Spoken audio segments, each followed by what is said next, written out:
We're live. Welcome everybody to Healing the Temples Saturday edition. We don't have PG with us today. He's playing. Hello, beautiful one. Hi, Victor. He will be joining us tomorrow. So I think he's out bubbling on the waters today. So yeah, he'll join us tomorrow, which I'm sure is going to be totally that's all good. You can look. We have lots of pretty things moving into Venus on this beautiful pathway. Just been pouring out rainbows and love and carrying us all. And oh my goodness, the whole energy has shifted as we move through this Venus gate. Yeah, moving through this Venus gate. I'm not sure when it changes. I thought we were still in Aries, but it's Venus in Taurus right now, and then it moves into Cancer. So, but Venus is very strong at the moment, which is really calling us to a higher love. So let us just very quickly clear these beautiful temples and ourselves. And yeah, it's the way of beauty right now. So I'm sure everybody's feeling these waves and waves of beauty that are just pouring into the planet. And just being, Hini, my darling, how are you, Hini? I was thinking of you when I was doing a meditation, and then an image later of just rowing us all in this beautiful golden boat to the temples, to the threshold to enter Venus, because she's just pouring out so much love at the moment on the planet. And I'm just going to clear just very quickly. Our meditations are really beautiful. I'm really grateful for the meditations I do. I'm grateful that I meditate. I'm grateful for what I do. I'm grateful for who I am. I'm grateful that I see all these amazing rainbows. And that it takes me a while to realize exactly what I do, so I just share it. So yeah, I'm grateful that I can fly in all these directions. I take it as normal. So let's just open up this space and welcome in the goddess of Venus and the energies of Venus.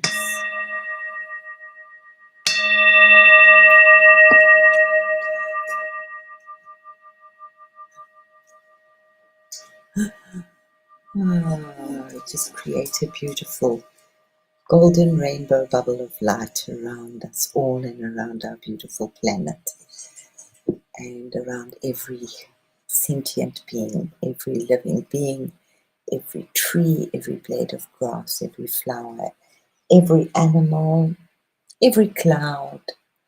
Oh, we really have such a beautiful space to be. Yeah, anything that reminds, absolutely. So I've got such a full program here today, because I definitely can't share it all with us. So I did want to start actually with feeling very to work for a while with the great invocations. So just center ourselves and let's just let's just do the great invocation, which, as I said, was a very beautiful prayer, which was channeled through Annie Besant, part of the Theosophical Society, to bring peace and to stop the war, the Second World War. So yeah, let's rise above the clown show. Let's just do a little trapeze above there.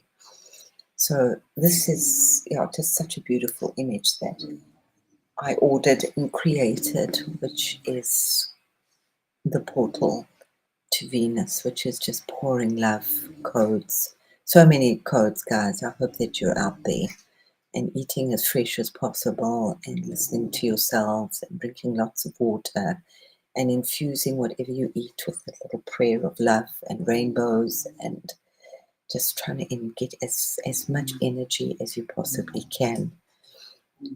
fresh energy, real energy, life energy into our beings. Just tell you before we go that I chatted to a Nigerian. It's very difficult because we don't speak much of each other's language. But she was just saying, we were talking about food. I was talking about like eating fresh food and food with light. And she said that we do that in Africa. Almost all our food is grown above ground. So it is like kissed with the light. Because she was talking about like gazing in the sun. They've been doing this forever, naturally, it's part of their culture. And she was saying, except for yams grow under the ground. She said, but what they do with the yams, they put them outside the house in the sun for quite a while. So I thought that was just so beautiful, so that they actually absorb the sun codes, so that they are still very conscious of eating the sun. They might not be, they're very conscious of eating it. There's a lot of interesting, I absolutely love this image, so you're welcome to do a screenshot of this. So let's just center ourselves, and from the point of light within the mind of God, let light stream forth into the minds of every person, every being. Let light descend on earth. From the point of love within the heart of God, let love stream forth into the hearts of every person, every being. May Christ return to earth. From the center, which the Holy Masters know and serve, let purpose guide the wills of every person, every being. From the center, which we call the human race, may the plan of love and light work out, and may it seal the door where evil dwells. Let love, light, and power descend on earth. So it is, so be it, and so it is.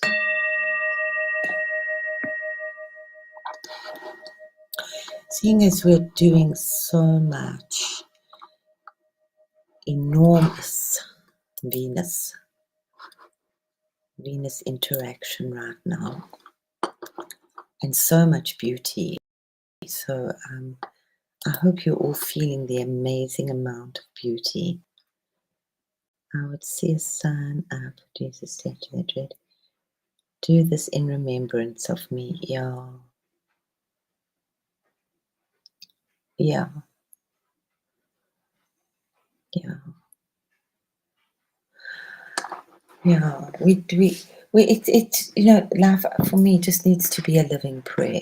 So a living prayer and a living meditation. So that's where we get to. So we're just walking in gratitude, subtle gratitude. Sometimes it's bigger. What we're doing is a meditation. So we're washing our dishes, we're painting, we're bathing, we're making the bed. It's a beautiful story how, I don't know if you know, that Nelson Mandela would make his bed every day as a meditation. He'd done it for like 20 odd years. How long was he there? 18 years, 28 years? I don't know. A long time. But even though he had a White House keeper, I think her name was Helga, that attended to his home, he would get up in the morning and he would make his bed. It was just the way that he'd centered himself. So it was a meditation. So everything is a meditation.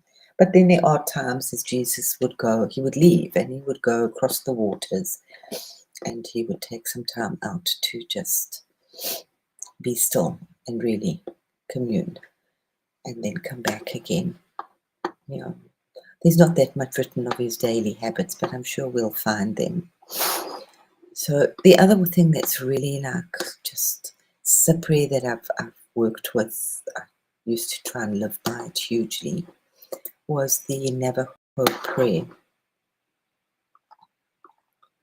And the first time that I actually kind of heard it was before I left for America, when I was and I had one of the African ladies that worked on our property. She blessed me I have told us the story, and it was just so beautiful. She asked, she lit a candle, and I held the candle, and we had, I think it was a donut or a Chelsea bun to eat for something sweet, and we had like this bright red cool drink because we didn't drink wine. And she blessed me with the candle, and she blessed me with the bottom half of this, which is beauty before me, beauty behind me. But it was, may God go before me, God behind me. To the left of me, to the right of me, above me and below me. And it was just the most beautiful, simple prayer that I've ever received in my life. So it is part of the Navajo prayer of beauty. And it's just one that is just really simple to know in your head and simple to do on your walks. Okay. But it's a little bit expanded here. In beauty may I walk, all day long may I walk, through the returning seasons may I walk. Beautifully will I possess again, beautifully birds, beautifully joyful creatures, beautifully may I walk. My words will be beautiful. As I walk, the universe is walking with me. In beauty it is begun, in beauty it continues. In beauty it is completed, in beauty it shall be. Beauty before me, beauty behind me, beauty below me, beauty above me, beauty all around me. In beauty it is finished.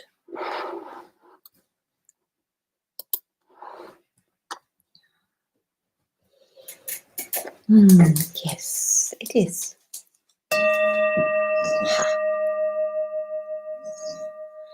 We just need to open our eyes and just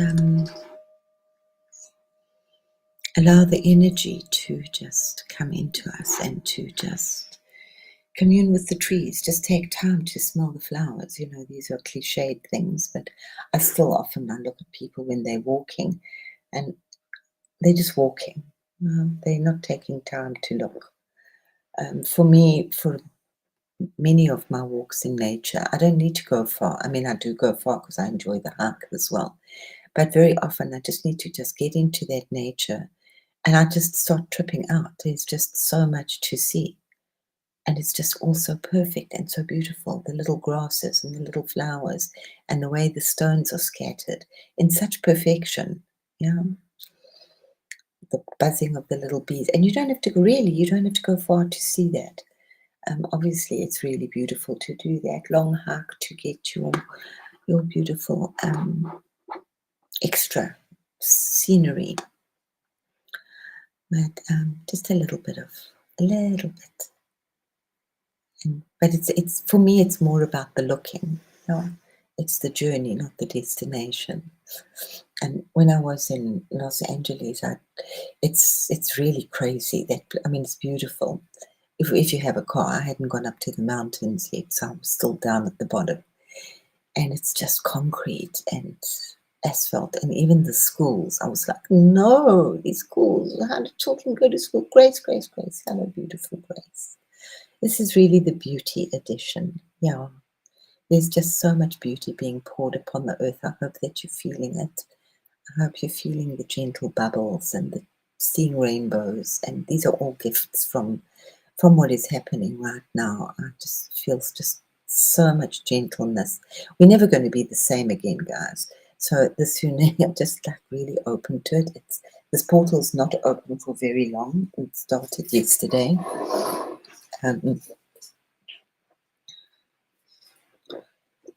But just keep walking in beauty. I will post that the beauty prayer because it's just such a simple one and it's just so beautiful. And for me, it says it all. Yeah. Anyway, when I was in Los Angeles, and we had the sea, which was beautiful. We'd go, the sea is beautiful in Venice Beach. And then I don't know, I was walking and just by a fence, there was this little daisy, little weed. Oh, thank you, Grace. There's lots of beauty today. Really been overwhelmed with beauty. And there was this little daisy thing that had pushed its way out through the through the concrete. And I literally got on my knees because that is what's wrong. That's what I need. I need nature. And I was just so grateful to see this little flower. So I just very quickly rented a car and took us out of the city and for a walk somewhere. And yeah, that was a whole nother story. Driving on the other side of the road, it was not that easy to begin with. You have to be very, very focused, especially when you're turning corners. You know, so yeah, we do have a little bit of a love feast today. I think it kind of gets boring. I know sometimes when you go up to the higher realms, it can actually get boring because here we have so much contrast and so much diversity. Beauty is just beauty, it's just beauty. It's like pearlescence and gold and sweet things and happy rainbows and rose quartz and unicorns and yeah. So this planet is really very special. She is beautiful. She is also, it's the awakening of, for many, it is awake. And if it's not, if it is awake, it's just expanding the heart. It's actually amazing when I look at this, how much it looks like a woman's yoni, the vagina. It's just so feminine and so beautiful. Just, yeah, so much, just open to it. I might do a meditation about receiving. I don't know if we're going to go with receiving love or if we want to go with our life purpose. Like what to go. I think receiving, and I will see, it doesn't really matter. It's all perfect. It's all perfect. I am missing PG. So this is us. This is supposed to be us. But we just got one beautiful magical boat. As I told you a while ago, I just felt that I was in this golden boat. So I have in my meditations held our group and a lot of humanity to just like be sailing on this incredible boat through the halls of Amenti, appeasing Anubis. Obviously, we all need to appease Anubis ourselves, but just hopefully making the way a little bit clearer and easier. There was I read her book many years ago, and she worked on the astral, and it's not so hectic there anymore. But that's why, I mean, in a way, why I do it like this, that I can open the way. And there were whole teams of people which would collect the souls, or guard, I wouldn't say collect, but would guard the souls of especially people that had died in gang-related incidences or like car accidents, because people didn't think that they could move on, so they got stuck into the astral because nobody had told them that they could move on. So they were guides and just carried people over to the next portal. So if you're called to do that, if anybody can do it, you're welcome to do it. I do throw a lot of information at us. And Venus is, yeah, I think I've got it here. It's deep. I've done so much Venus right now. I'm like Venus out. And I feel, I make rose quartz on my planet. For many years I've known that. So I don't know if it's Venus, and it doesn't matter, but Venus feels the closest for me to cope with right now. And it's so interesting that the Hindus don't see the planets as planets. They just see them as an energy. The energy of Venus, the energy of Mars, and they all relate. The 5 planets relate to the 5 elements. So it's just a different way to see these. Maybe the Venusian energy, we now call it the energy, or the energy of, but to really just see it not as a planet, which we have seen on the media or from NASA or whatever, but to really like tune into the energy of the planet as it being a huge, huge living being. Yeah. And then, it's like they visit each other when the planets are conjunct, or like Venus is going into Mars, or Venus is now into Taurus. So we're really in for a love fest. So just as often as you can, and it's just for a few days. So just obviously breathing up and down our beautiful spine, keeping our energy as clear and beautiful as possible. Oh, I'm so lucky. I hope you're getting this. I hope when I talk that you get some of the energy that I feel, because I'm just feeling so much gold, beautiful energy, and it's just so full of love. So, so full of beautiful love. What do I want to do? I wanted to read. As I said, I've got so much that I want to share today. And then there was something that came. I've been doing so many beautiful, beautiful things. Yeah, I feel that we're very much at heaven's gate. Yeah. And just embracing your beauty. In Victor's meditation today was just so, I saw so much. It was like a beautiful little movie, a movie show. Where was that? I thought it doesn't matter. I don't know what I create and what I read and what I save and what I make. It's all the same right now. But it was just talking about the Venusian energy of rose quartz and copper. It's got very, very strong, anything that's pink. So yeah, I suppose pink gold as well. But copper holds strong Venusian energy. I mean, we also know that it's also an incredible transmitter. So we are really, really walking. We've been for a while. Between PG and I, we've been creating a lot of these golden threads that I've just said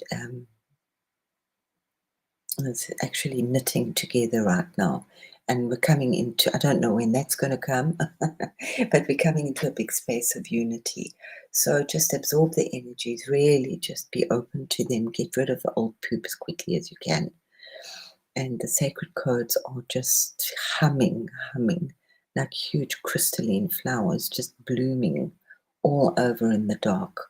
And that's so, I don't know, feeling a lot of softness and a lot of petals, and feel like I'm floating on little bubbles with PG's little bunnies, and I'm just feeling really surrounded by this beautiful love. I have the other part as well. So yeah, where it's like all sorts of stuff is coming up that it's like, God, I'd completely forgotten that. And it's okay, thanks, I don't even want to go there. Thank you very much. Ploops. We've done that one. We've got the lessons. Yeah. So we are literally moving into the Starman hour.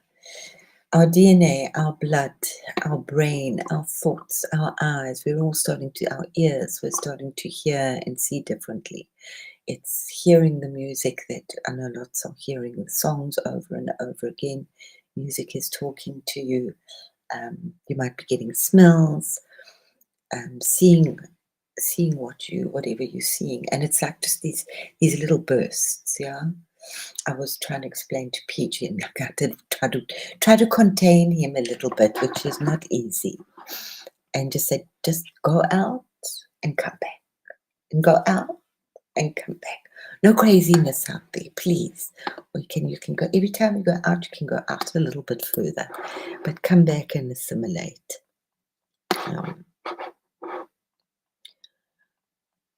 Oh, beautiful, Grace.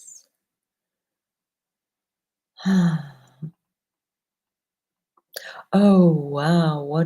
Oh my goodness. 6666. Could see the rest of the world disappear. We were absolutely. Wow.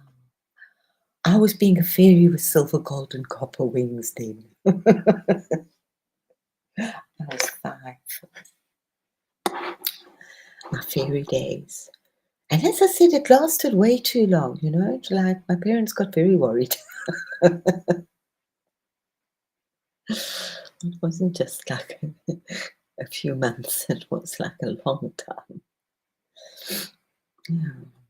So yeah, just been, yeah, we was lots and lots of problems. feeling like a little trippy. As I said, we don't, you know, you can talk to your water and ask it to give you magic mushrooms in there just so that you can see. Or you can, try to create something beautiful every day, whether it's your food or the way you present. But it's about choices. It's just about, you know, so we cook and we make food, but how do we present it? Yeah. My mother was always very good at that, decorating with the parsley. But I told you that's actually steeped in because the Germans always put parsley on their steak, and that was apparently it's like in reverence of the animal that you're eating. So they put parsley on it, like you put flowers on a grave. Yeah, I mean I took it extra steps forward and further, and I used to love to decorate food with flowers and all sorts of wonderful things. You eat with your eyes first. Yeah. Hello, KD. You absolutely did.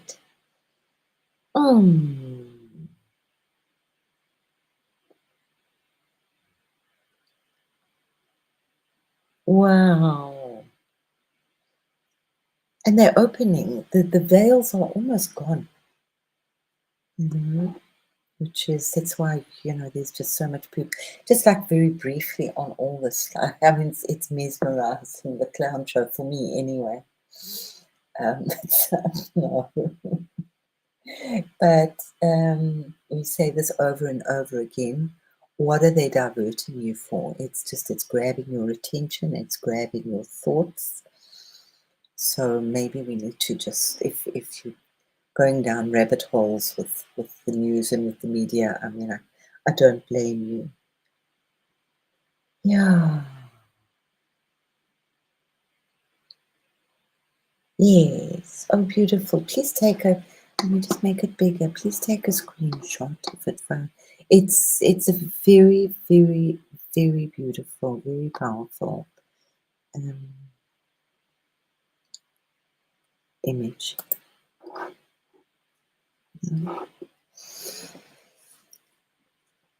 For me, it's like rowing us through the halls of Amenti, which is Anubis, and I don't really do this Egyptian stuff, but I just see this beautiful golden boat with the heavens and mount across and just going through. So your hearts are fine, guys. Just keep at it, yeah. Just breathe in more and breathe out more. Just let it go, let it flow. We're doing amazingly, we really are. And we're weaving completely newness.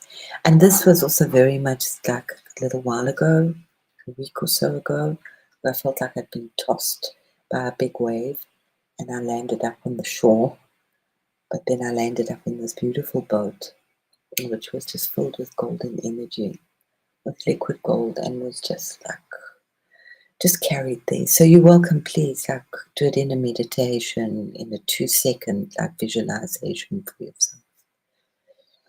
Yeah. It's really so much beauty just pouring in. So whatever you're doing, you know, if you knit, if you sew, if you clean your house, if you make your bed, just do it with that extra thought of beauty. I'm not a good housekeeper. It's very challenging for me. It's really difficult for me. I have to work very hard at it. That was observed by a friend of mine. He said to me, "Yes, it's difficult for you." Yeah, I said, "Oh God."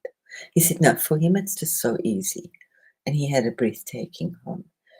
But yeah, for me it's challenging. Yeah, and it's okay. But for many years, I would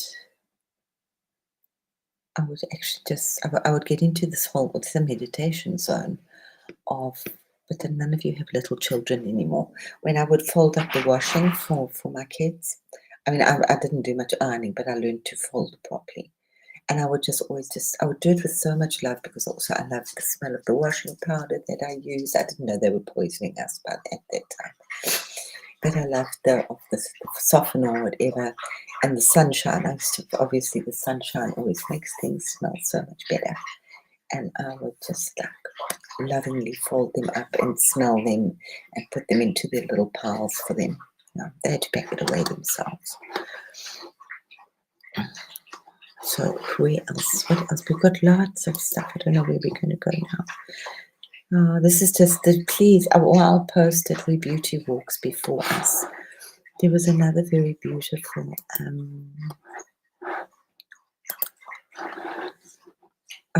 Entering these all these threads and tendrils. There's just so much. Is anybody else seeing these threads or feeling the threads or and we don't know where we're going, but we do know. We're just following light and beauty and divine love into the unknown of becoming. So this is a transmission for the golden path of love, where beauty walks before us. We walk where no feet have stepped before, where stardust listens and silence sings. A thread of gold spun from the heart of love draws itself forward just beneath our skin. We do not follow maps, we become the cartography.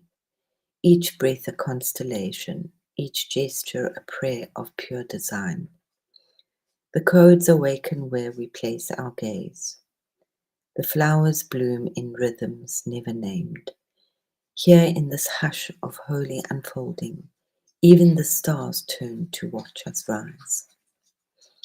We are the architects of the new Eden, weavers of the rose gold light. Our tears become nectar, our laughter the sacred sound. Let this be the moment remembered. Beauty was not found, it was poured from our hands, from our hearts, from our courage to love. And huge, so be it, and so be it. And especially our huge courage to pour out unconditional love. Currents, beautiful to see you. How are you, my beautiful Kebe?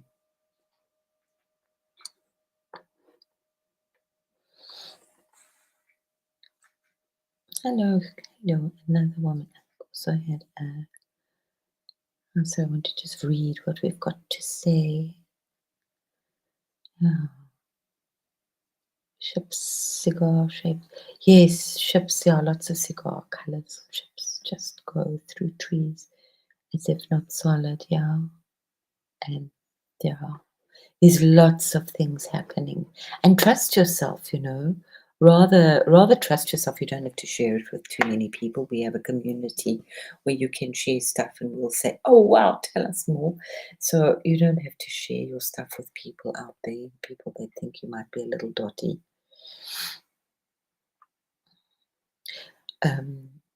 A big thing which is sweeping a lot of Germany right now is, and they've come at it from a very, the good German logical way. And this is just the way it is. It's the way that life is always. They're not seeing the complete newness.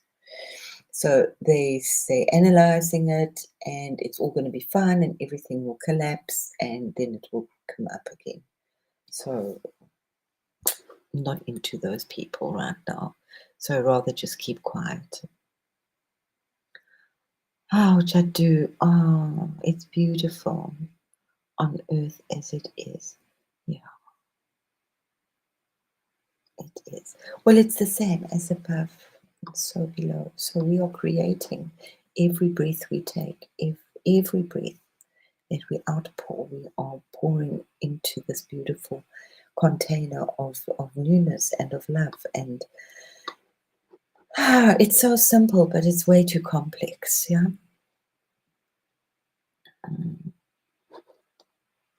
So that's really a very, very, very beautiful sigil.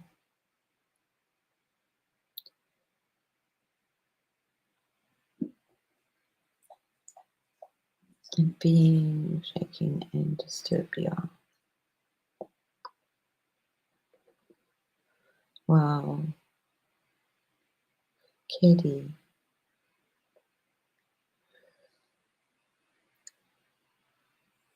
A love-filled feeling, yeah. I hope you're feeling the. I'm also very tired, but that's okay. And it's just rest when you rest now, because there's a lot of. I'm not sure what's coming. I can tell you it's unity, and we're weaving something really beautiful. Obviously, things underneath are getting a little interesting, but the more energy, the more love that we pour. That's why I started again with the great invocation, because it's from the center, which we call the human race. May the plan of love and light work out. May it seal the door where evil dwells. Let light, love, and power return to earth.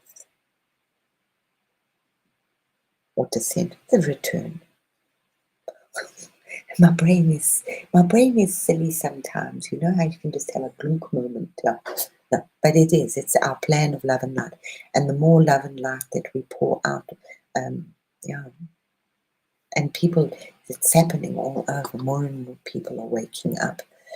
But sadly, a lot of people are going that way, or just it's they need to wake up on different levels.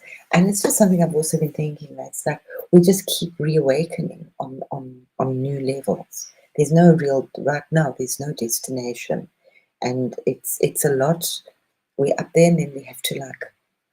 Maybe I haven't got the right words, so somebody else will put them into better words for me somewhere.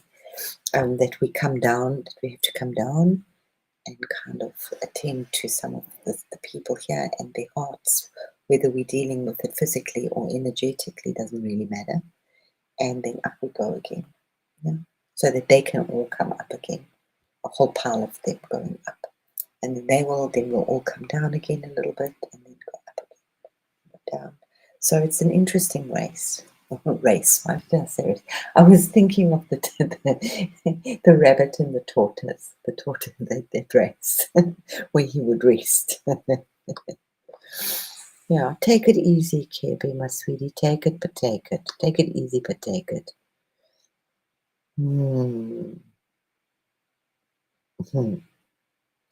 Yeah, there's lots occurring, so do take time. Do take time. Yeah. Yeah, because when you do talk, it's really beautiful to know that you're not alone in this silliness. Because sometimes and sometimes, I mean, I just like I have these like moments of like the weirdest like comes over. It's like, what on earth are you doing? Like, what are you doing? And then it's like, thank God, not too often and not too long, but it does come over us, and then just don't get just witnessing. So my prayer was always just to have a ringside, just to have a ringside seat.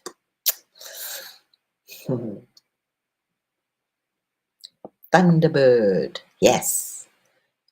And unity is name to claim. Yeah, lots of unity coming in. That's what this weaving is.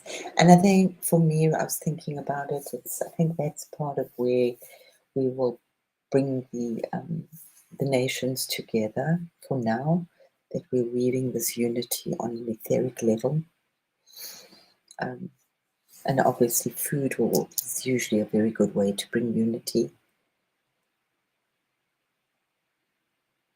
Yeah, it is unity. Did you also have thunder? Yeah, absolutely. It was boom bang. It was so huge. Huh. And stop to feel differently, like if you're in the rain, stop and feel it. How am I feeling with the rain? Let's see what other magic we have created. I can't remember. Oh, it's the Lady Venus in her temple on her throne. Isn't she beautiful? Yeah.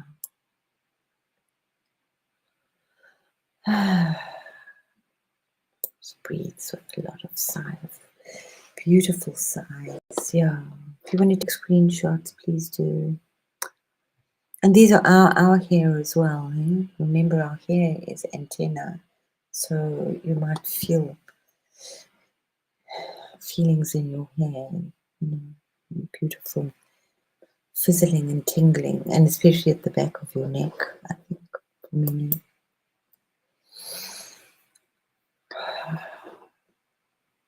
It's just so much beauty. It's just awesome.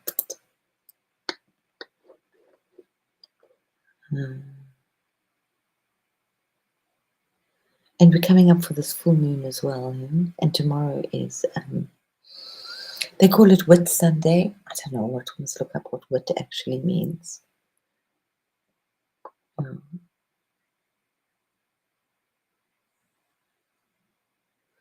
Interpret absolutely. I do. I don't share everything. Yeah. But at the same time, KB, we went through this calm the other day, which was don't dim your light. Don't dim yourself down. It's really time. This is what this energy, Venus, right now in Taurus, is about, really shining you and stepping out. We had it stepping into our power the last couple of days, so you could have got a lot of that. You will, whether you know it or not, you got that energy. Yeah. But when are you going to let your light shine? Next year? When the children are older? Or when the house is clean? Or when the tree's grown? Or, yeah. And you're doing, you're doing okay. You're doing absolutely fine. And share. I mean, I was just sharing with this girl today because I keep on at her about that she should be writing her dreams down, because she always tells me her dreams. And I forgot. I completely forgot. It ran out my head. It was. I wanted. What came back into my head was her putting the yams out in Nigeria. She's from Nigeria, and she was saying they eat all the food from. It's almost all grown in the sun, and they put the yams outside. I know it's not going to be so good for your food, but maybe just 5 minutes or 2 minutes to just energize the food that you bring in before you. I mean, I know you've got ice cream and all sorts of wonderful things in your packages, but just maybe let the sun kiss it for a little while before you take it inside. That was actually a whole thing with mushrooms somewhere that I heard, that they need to be, they develop a whole new vitamin when you put them out in the sun. Many wonderful things which are just so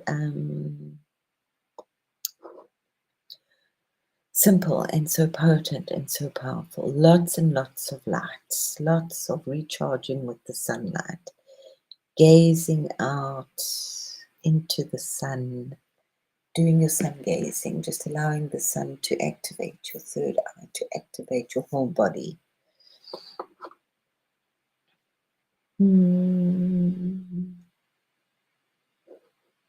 And your intuition with this Venus is also like getting more and more clear. So just keep at it. Just keep trusting yourselves.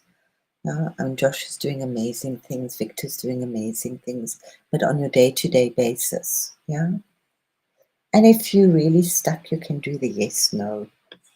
Do you know this one? Put me up. You can do it with your arm. Just ask for a yes and ask for a no. And we used to do it with vitamins and things. You can do it with the fingers, but this one's very easy. So first establish a yes or a no. So am I living in Germany? Yes. Okay. Am I drinking coffee? No. And you'll feel it. It's like, what is it? It's part of kinesiology. So if you're really stuck to one, you can use a pendulum. I do often use a pendulum, but I found with my pendulum that I have to ask it very often to reestablish, because for some things the yes and no is different, but there's a lot more work to be done with the pendulum where you can actually be more specific with it. But this is a simple yes no. So If you're in the supermarket, should I buy this? No. Should I buy this? Yes. It's quicker than reading the labels. But by now you should know that if it's got like more than 5 ingredients, you shouldn't buy it. Oh, cool. The moon is in school. So that's where we're getting the little bits of the bites.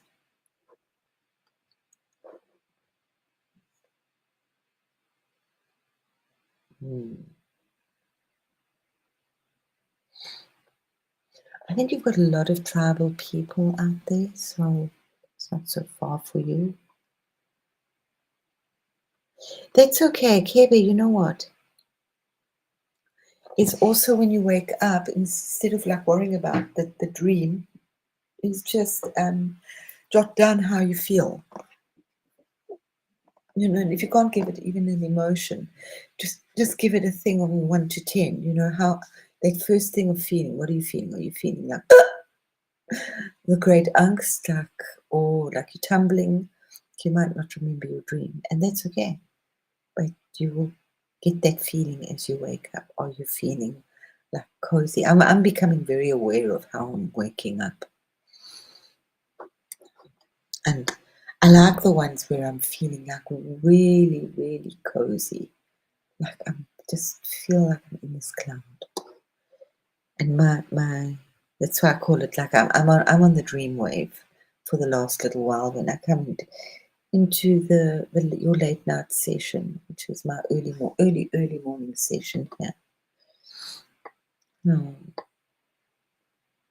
okay, but I'm getting a lot of stuff. Yeah, awesome. See, and try to write them down. Yeah, keep a little notebook with you if you can. And I used to like just drawing pictures. And I mean, even now, it's like very frustrating for me. I can write, but I can't read back what I've been writing. Unity, unity. Yeah. To create a universe of magic and miracles, filled with love, purity, and wisdom, sprinkled with laughter and encouragement, to bring unity, creativity, empowerment to the children of the universe. It goes something like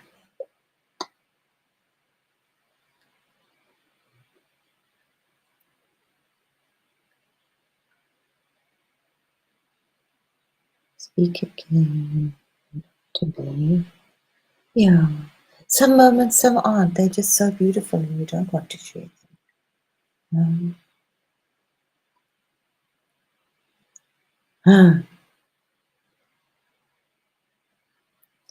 Why even mouthwash? You know, it takes a good bacteria, and you know that Listerine was created as a floor cleaner.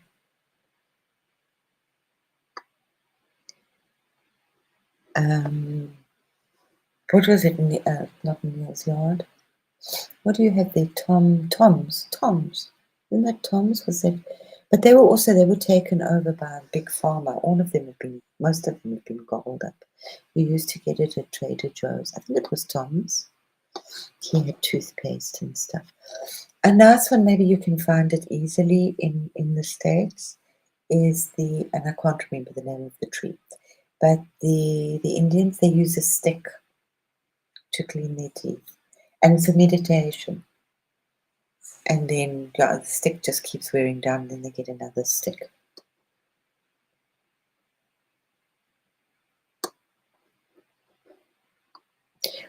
Isn't there a way that you can make your own? With a dash of vodka and some distilled water and some peppermint oil? Wouldn't that work? Or spearmint oil? Or cinnamon oil?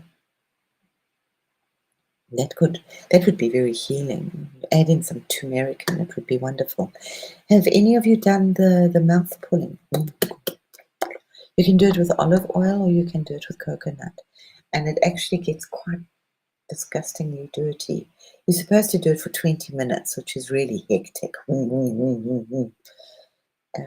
it pulls out a lot of stuff from your mouth.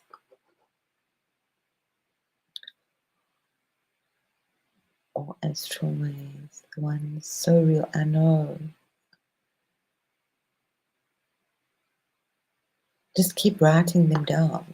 The more that you write, the more that you keep trying to go out, and ask your body, tell your body at night before you go to sleep that you want to travel, and tell yourself that you'd like to remember it. Yeah.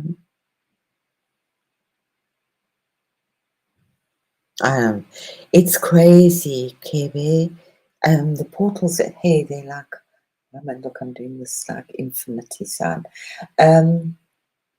I keep saying that this infinity sign is different right now. Something different's coming out of it than what we know.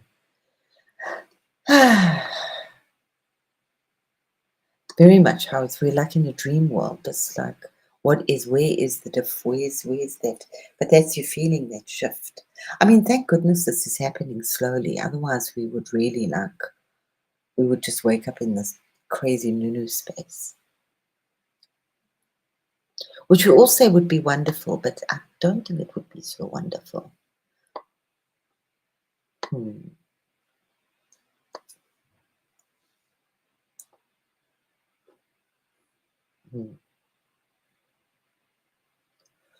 Yeah. I know, Grace. I started. I did, and then I just cut down so many things and hardly bought anything that was prepared.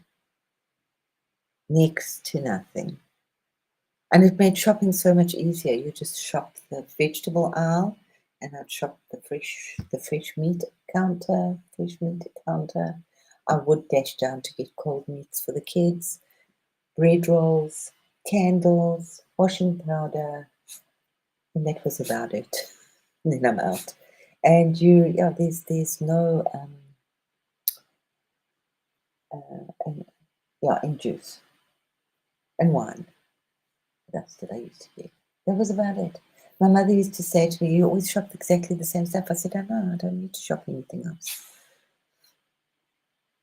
Herb spices, those I would get from the Indian shops, or grow my own. What else did I buy? And when I have this photographic memory, so I'd go through the supermarket in my head. But there's no temptation. You're not trying anything. You don't buy chips. We used to eat popcorn. Very, very seldom did we eat crisps. I did use oil, but very little oil. Nothing was very little. And it was always shallow fried. My mother never did this deep frying. No. What have you been using as a cleaner? Your Listerine. I missed some of the conversation. Yes, the shadows are there. Yeah, your own shadows. Yeah, the shadow. The moon. Yep, the mirror. Do mirror work. Don't forget to be doing mirror work. It's when you are.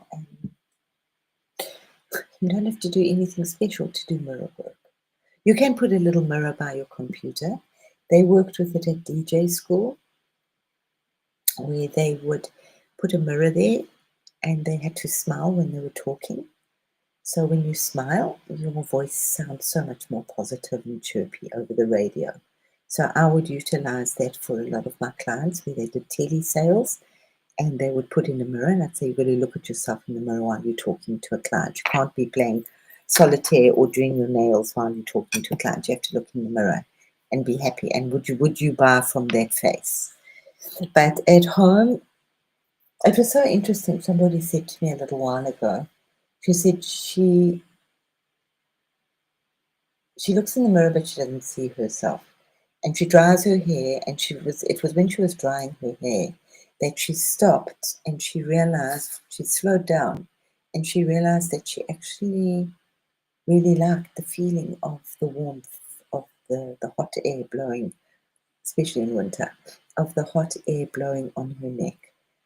And yeah, we just got to talking and she started doing the mirror work.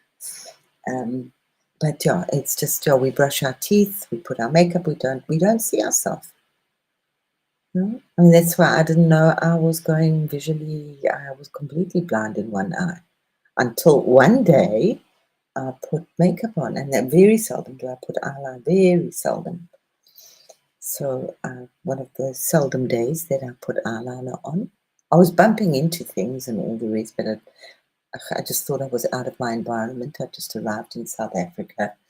I knew that I needed other glasses, which was fine. I wanted glasses that were readers and lookers, and then that would also do the sun.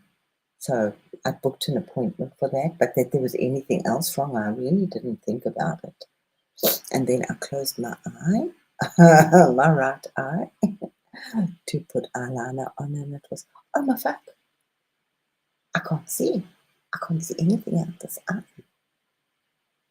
So yeah, so we need to look every now and again.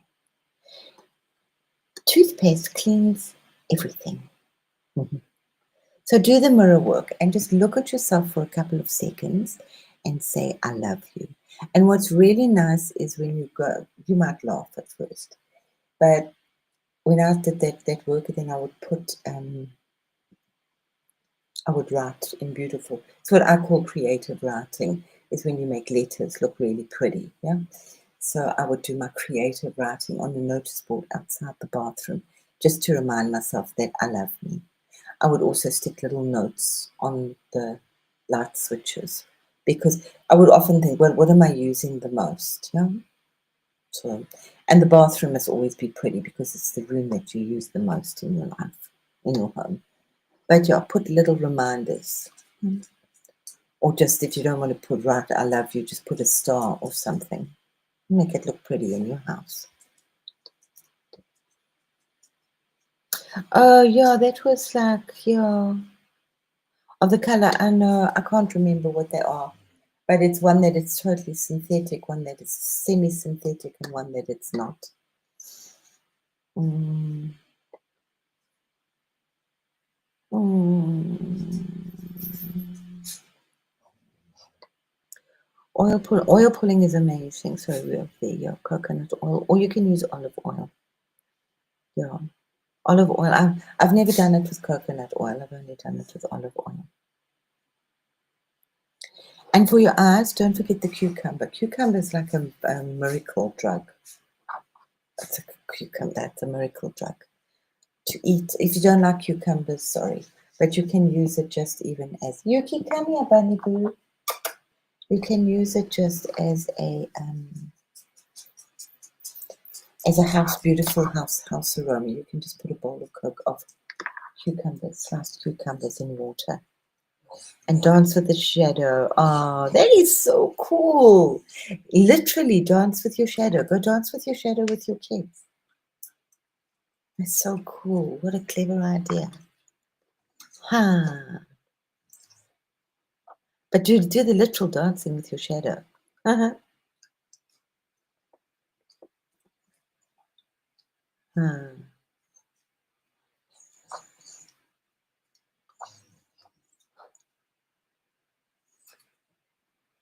Uh-huh.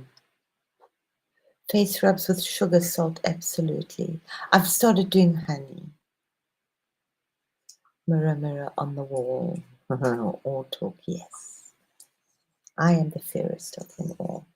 And yeah, I'll just acknowledge when in the meditation today, almost the first thing I saw like these like alabaster and gold. They were like so beautiful. These like lots of Ganeshas. Then like this like a veil, and then all these golden crowns. There were lots. So I do think it was my beautiful Ganesha looking, protecting us with beautiful golden crowns of beauty. He's working very hard. Fives don't listen. Yeah. Yeah, just love yourself. Just look. Good one, Grace. Beautiful. You share it with us sometime. If you're really stressed, there was the next thing who she just put her hand onto the mirror, looked into her eyes, and said, "We got this." And she wrote a whole bestseller book about that. Yeah, we're usually doing like terrible things to ourselves in the mirror, so it's time to quickly change. We don't have time for that. And children are just, oh, Yeah, you've got a 3-year-old. You're so lucky. They'll teach you to love yourself because they just absolutely love you unconditionally. And they usually see you as the most beautiful princess that ever walked the planet.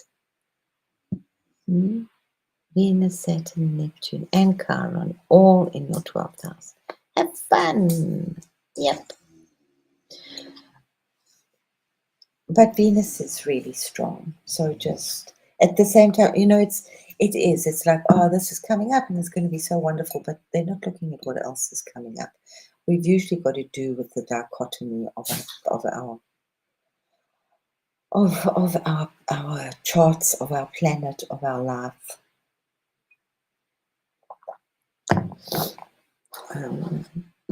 But when you're in a good field, please ride it, just milk it. Make it bigger and bigger and bigger and bigger. Let's have a look what else we got. Maybe we won't do them.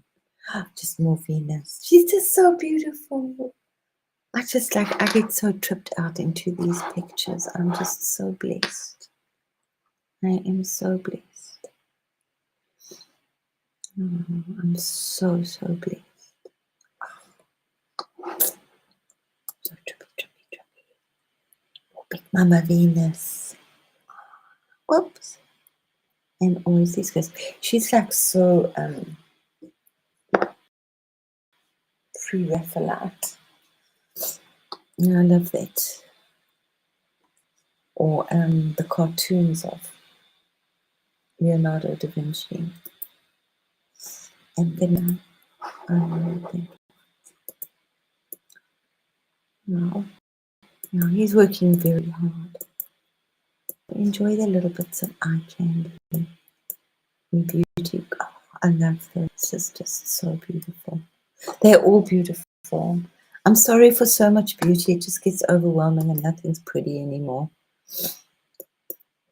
And please do your squiggles and your sigils.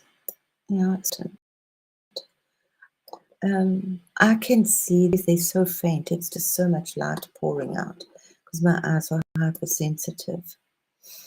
There's also the doorway of Venus. So if you've got Venus, that was Venus opening. I did that long ago. And this just our hearts pouring.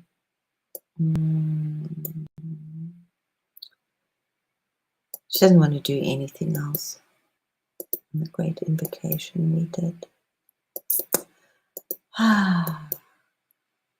Lots happening in Africa, but I'm not in Africa today. I'm very glad to say I'm just in a bubble of very, very delicate rainbows and gold. And you're having the wobble every now and again, but like going in the boat. I think she's absolutely beautiful. And many years when I was in Germany for the first time round, and it's quite lonely because you don't have people to talk to because you don't know the language, and Germans are funny. Lottie, big hugs, my sweetheart. Thank you so much. Awesome to have you here. She's beautiful. Let me do it big so you can take a screenshot. I'm working on something, so soon hopefully we'll have something. Oops. There we go. Take a screenshot. I think that's the one you like, Grace. I do think of you so much now when these images come up, because you said that you really related to Venus. In storage, I have a lot of Venus pillows, cushion covers. She's also very, very beautiful. Love her so much. But yeah, I had Pinterest, and at first, I don't know what it first started with, was colors, because I love color. And I would just have a red board, but they were like the weirdest images that came up. Yeah, so it was from neon signs to shoes and when I was feeling a little down, I would just like not go down because you miss your family. It's lonely. You've like left everybody back home, and yeah, it's different. So I had these Pinterest boards that would just uplift me, and those were and then I moved into fantasy drawings and drawing pictures of the Madonna and things. But yeah, there was really no excuse to actually let myself get down, because there were always beautiful images that I had created on my boards in Pinterest that would lift me up. But we do, it's like a scare. We like to dig. Mm. Big hugs to you too, Lottie. I'm so glad, Grace. You must do wire work. Yeah, good. You must let it out. Yes. Yes.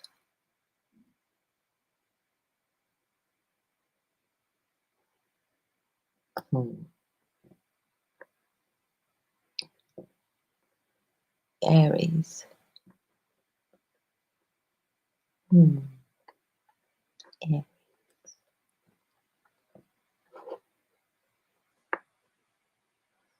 Hmm. My own.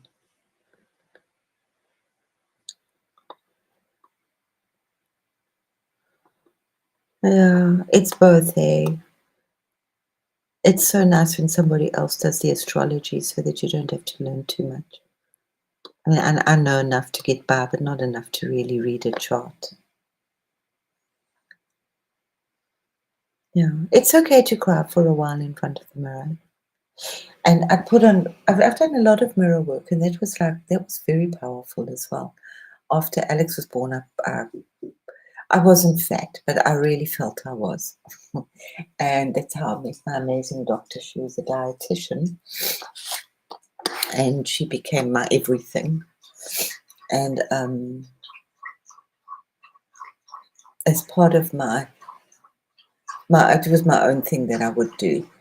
I would, because I had the whole wall was mirrored in my bathroom, and I would put on moisturizer, and I would just love my naked body, and I would just look at myself and say, I'm beautiful, as I massaged, instead of just, in South Africa, you really do need cream. So, 1911, 911. So, yeah, especially in summer, it gets very dry. So, yeah, I would just really stop myself for just that split second to actually change my attitude to doing it with compassion and love and care for myself, instead of just, which I do now. Yeah. There's so many little ways that we can love ourselves,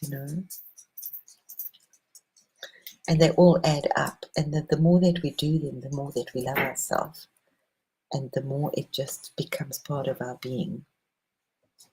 I'm so excited to see what you're going to do, Grace.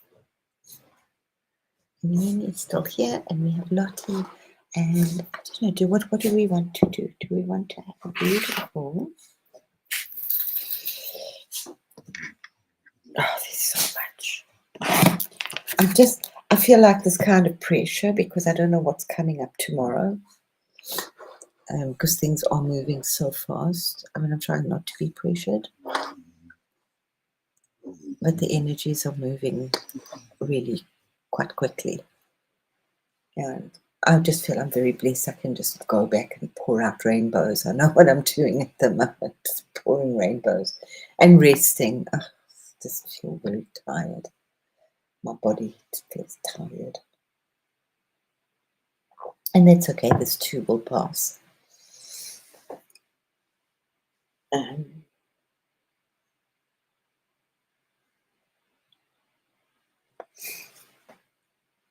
going to try and make this. This is to receive and radiate love. Or do we want our life purpose? We can do our life purpose on Monday when we do unity.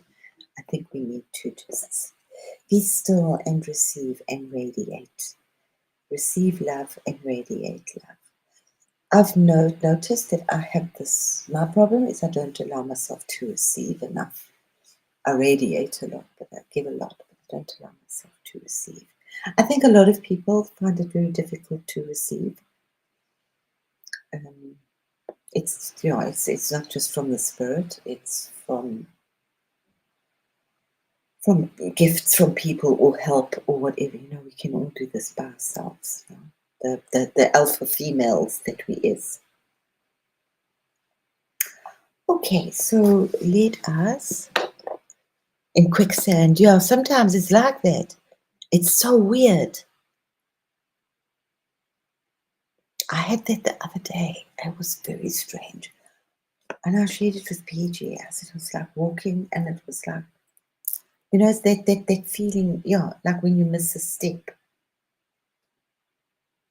But it was just like every step I was taking, it was like definitely like on another planet. Okay. So just prepare yourself for this journey to receive and radiate love, which starts by setting your intention. Oh, that's a good pressure to have, Grace. Just breathe into it. Just remember you have like this, you can like, let's not do this, we'll rather talk. Let me read your questions. It's more important right now. We can all just breathe in and breathe out. Radiate in, get love and go out. Sorry. It's not so difficult.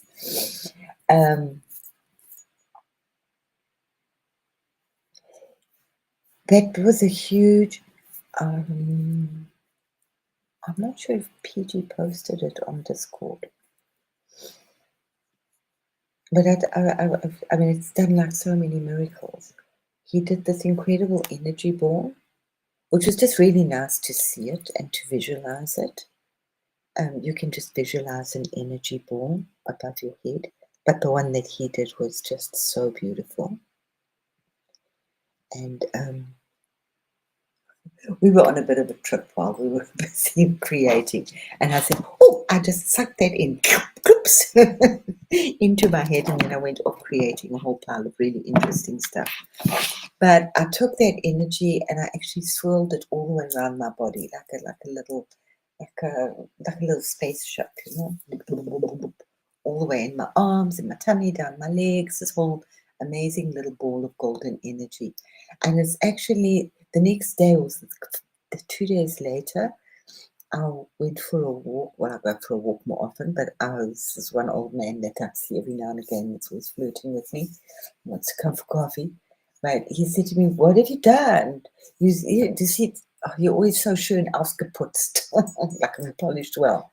And he said, "Today you look like you've polished yourself into gold." And I thought, "Oh, that's so amazing." So I closed my eyes and immediately this little golden crown popped on my head. And I thought, I've been working a lot with this golden ball of energy. I'm going to post it, or PG can, if he hasn't posted it, he can post it tomorrow. And then maybe you can also use it as a meditation.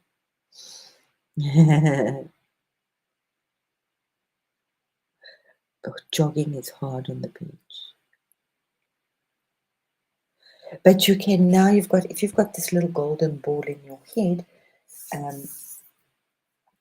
you can just use this particular golden ball and you can just shove it anywhere that you've got a pain. So, like Grace, you've got that pain, you can visualize that golden ball, or it's above your head, and just bring it down to clear your headaches. It's not 100%, guys, but it definitely does help.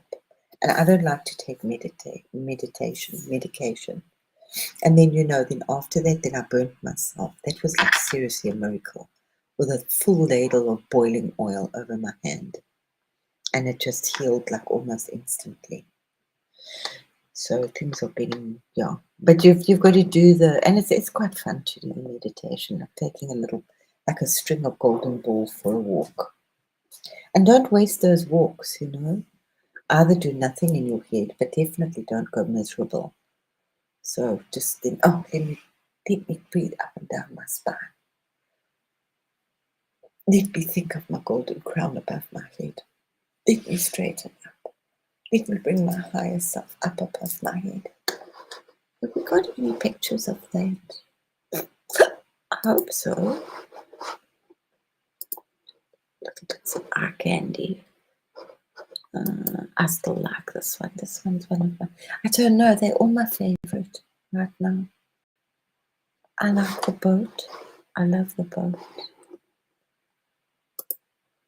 they are on another thing. Right now we're on the rainbow protection, pouring rainbows. What else we got? Gratitude, bubbles. Lots of stuff happening with the sacred portals. Oh, this is one I didn't. I think that was quite a long time. That was when I can't know. It was not that long ago. I love this angel. She's very much how I see the pouring of love, and it's connecting very much with the masters of love. And I connect. That was the meditation, but maybe I'll do it on Monday with you.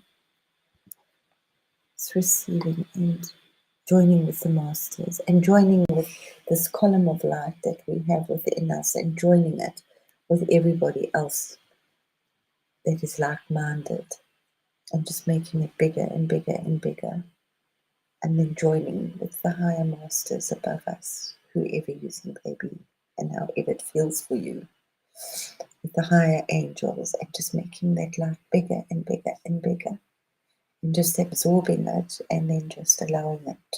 That's what I do. I just allow it to just pour through me like an empty vessel and out of my hands and out of mainly out my hands, out my feet, but out of everywhere.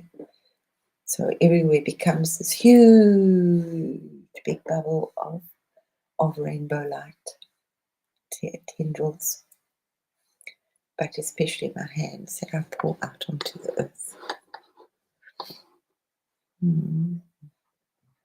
And sometimes I have Ganesha with me. I take him for a walk. He goes almost every time. Sometimes he tugs at me, and I'm so appreciative of him that he does tug.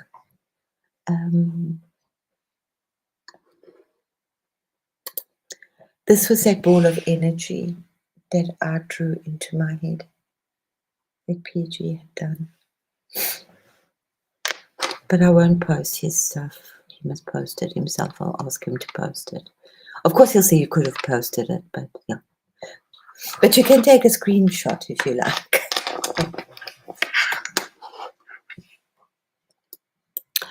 What did I do? That was quite weird what I did straight afterwards. What did I do? I can't remember. Maybe it's not here.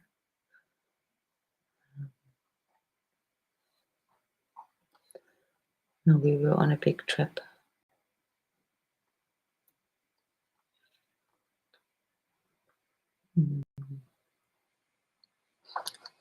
And this one, please don't forget this one. Still one of my most favorite ones. That's when I go for a walk, that I just like tune into that. And not all the time. Sometimes I completely forget.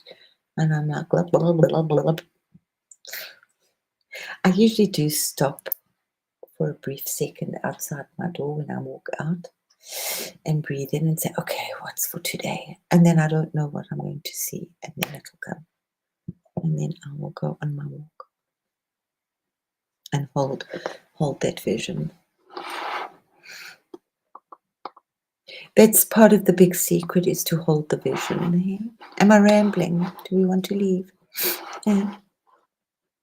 So if you haven't got a screenshot of this, please take it. It's very, very, very powerful. Yes, a candlelit bath tonight. Yes. Yeah, I was just thinking, you know how nice having a TV screen with these images in your bath would be. Wouldn't that be amazing? Whoosh. Whoosh. A candlelit bath sounds absolutely beautiful.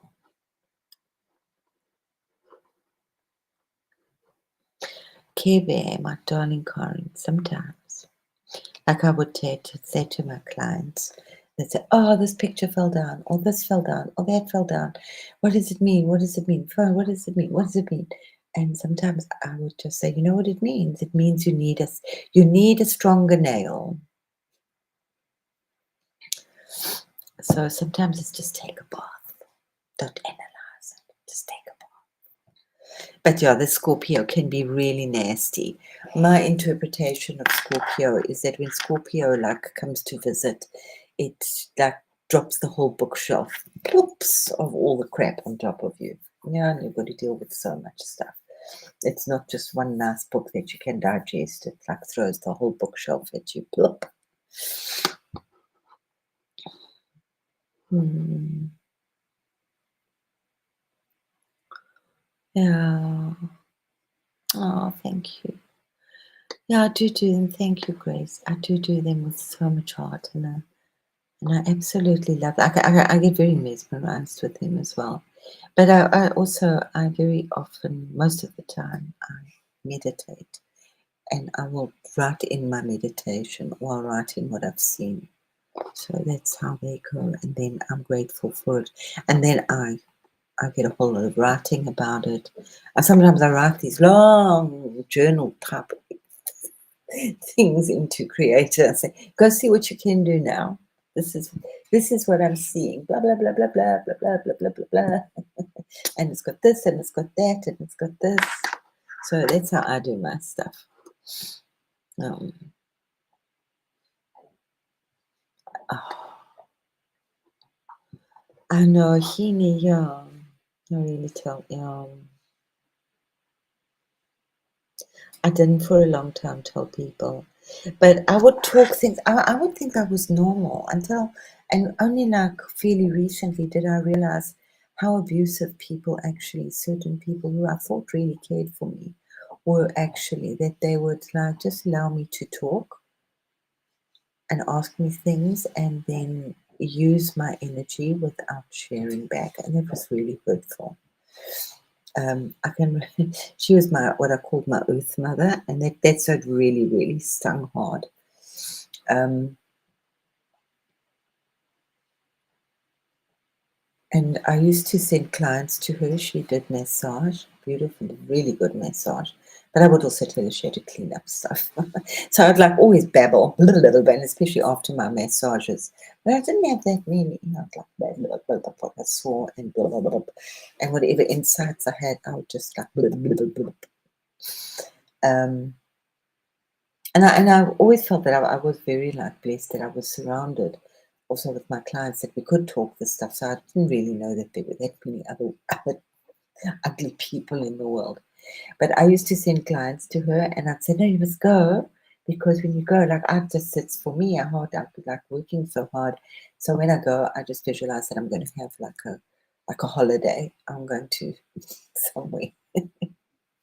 And off I'd go on a magical holiday. And I'd feel like I'd had a 3-week holiday. And she got really angry with me. It's like that. Oh, she does have a nasty look. Everybody has a nasty look when they're nasty. She said, you mustn't tell people that they can come here and have a holiday, but they'll let go. Well, why not? She said, that's not what happens. I thought that was normal. I would clear stuff. I would obviously have a lot of tears and all sorts of things. But, purple golden Galinda. Oh, good witch. Colorful way. It just made me think now of the one, the golden. That's the high. Yes. You want the high heart? Where's the high heart? Oh, Grace, that was so lucky. Oh, what a completely. Now the lake would have different energy, and wow, Grace, from the sea to the desert, it's like complete opposites, eh?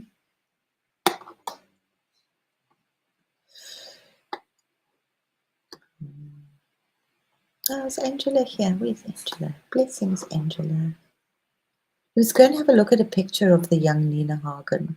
Everybody knows Nina Hagen is a crazy looking lady. But before she put on the makeup, she looks so much like Angela. And Angela said she was really felt that she had to put her picture out. And maybe you just had to hear that you looked like the young Nina Hagen. It's like, no, that can't be Nina Hagen. But she does like a lot of very different music that most people don't know about. Nothing wrong with what?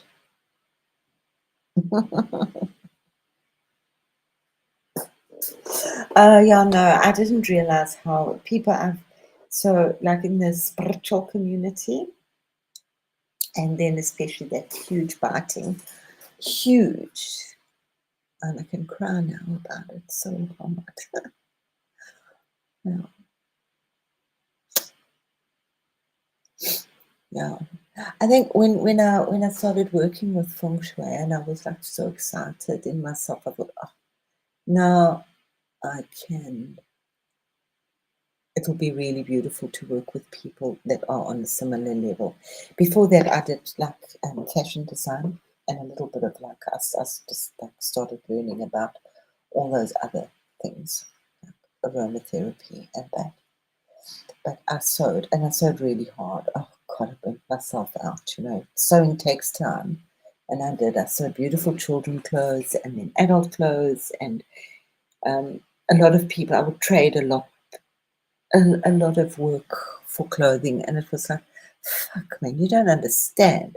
I like work 3 days almost non-stop on a garment for to trade for like an hour's work from somebody, 2 hours work from somebody else. Dale, where have you been hiding, Muscatty? I have missed you. What did we speak about? A candle lit bath and got in a bath. Oh, that is absolutely guys and girls and tea. Mm. Awesome. Once upon a time it was champagne, but now it's just tea.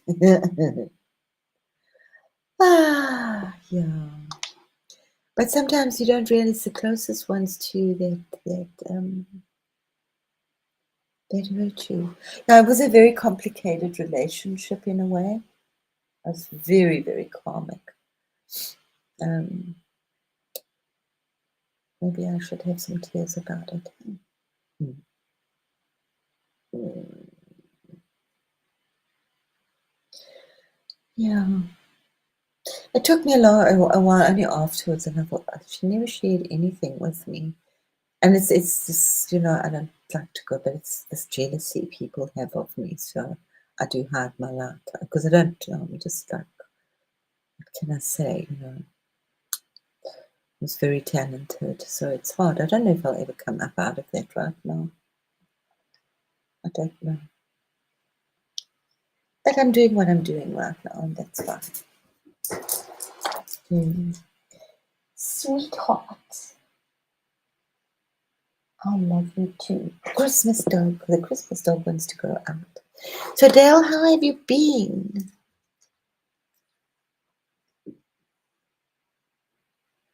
Why did she get so mad? Because I think because I had so many insights and it was like so easy for me. Like, and I don't realize how easy it is for me. My star lady, she said, you're way too psychic for your own good. So, I mean, it's not like I look at people and I tell them their fortune, but I will like look at people in a very kind of normal way, and I tend to like dip into the things that I say, without like thinking that I'm being like psychic. So that's what I said in South Africa. I don't think about using it, but be careful if I do think about it. And then we got problems. It was like, okay, I'll try and tell you briefly. Nothing in my life is a brief story. I met my husband, who was actually my husband. I met Michael, who was, well, I met Tina. Okay. Tina and I were really, really good friends, and she had this brother who was 7 years older than her, Michael. I used to like really Tina couldn't smoke dope. Okay, she would like go a bit psychotic, so she didn't smoke. But Michael smoked, and I started smoking again. And we would talk music, and we would talk about the stars, and for all sorts of wonderful things for months and months and months. Tina and I and Michael, she was madly in love with her brother anyway. So then there's another brother called Anthony, and Anthony was like another 7 years older. And Anthony had this wife called Michelle, and Michelle was Jewish, and it was like really complicated for them to get married. Now, on the other side of the story, my daughter was conceived in Anthony and Michelle's home. They were really awesome. He was like a real dope head, and he was into computers, and she was into books, and really awesome people. On another side of it, my father had a plastics factory, and because there were so few plastic people in the thing, there was another plastic company called Weldo Plastics, and that was Michelle's father. And Michelle's father, Uncle Eli, and my father were very good work friends. You get work friends. And Uncle Eli, my parents had this kind of weird place where they would make lunch. Everybody would come for tea and lunch and sit and talk forever and ever and ever in the office. So Uncle Eli would often come up to the office, and he was pulling his hair out, and he was saying, "Oh, babe, I don't know what to do about my daughter. She wants to marry this guy who's like out of the religion, and she's supposed to just marry a Jewish girl." And he would come and bewail all this stuff to my father, and then they sent her off to Israel, and that didn't work. If you're Jewish, Heaney would know that maybe that's often what happens. And then, bumps, they wanted to get married. But when I think of it, Michelle she is like quite an itch. She actually got married on Michael's birthday, which is really like nasty. You could like have got married on a different day. She had this little thing Michael didn't particularly like. He would call her a spoiled Jewish bitch. Excuse anybody that I'm being rude to about. And he would always say, "Look at her, she's got these tiny little grabbing hands." I mean, I didn't know the story. They've been going out, and there's a lot of like crazy stuff in that. All families, So that's like this interesting karmic thing. So Michelle and I, then I left Michael. And Michael kind of really fell off the things, and it was taboo that I had actually left. Because in that family, you definitely don't get divorced. They were very kind of old British school family. So I was kind of really like frowned upon badly because I'd left. And I only left because Michael didn't work. I'd kind of made a calculated guess based on Anthony and Tina, but Michael was very different. Michael didn't want to work at all. Not at all. He liked to sleep all day. Anyway. So I left when I thought, no, I'm not going to support him. I'll support my kids, but I'm not supporting Michael. And when I left, I was like still very determined to keep contact with the grandparents, and I kept contact with Michelle. And I think also because I kept contact with the grandparents. So Michelle's house was always the place. And I just thought that she was my earth mother. When I was pregnant, because she was very bookish, and I read millions, really, like about 60 books, not exaggerating, about 60 books on babies. And she was hugely, hugely influential in my life, in guiding me and appreciating my craziness. When I changed my name, she embraced it. I think it's a very Jewish thing that it was very, very different from my family, where virtually everything you did was like criticized because it wasn't good enough. So, and our children were also a year apart, Adam and Melissa, and Jeremy. So Adam and Melissa, and then she had Saul, and I had Jeremy, and they were like blood brothers. So it was like, I just need to get my dog a snack. So it was a very, very deep connection.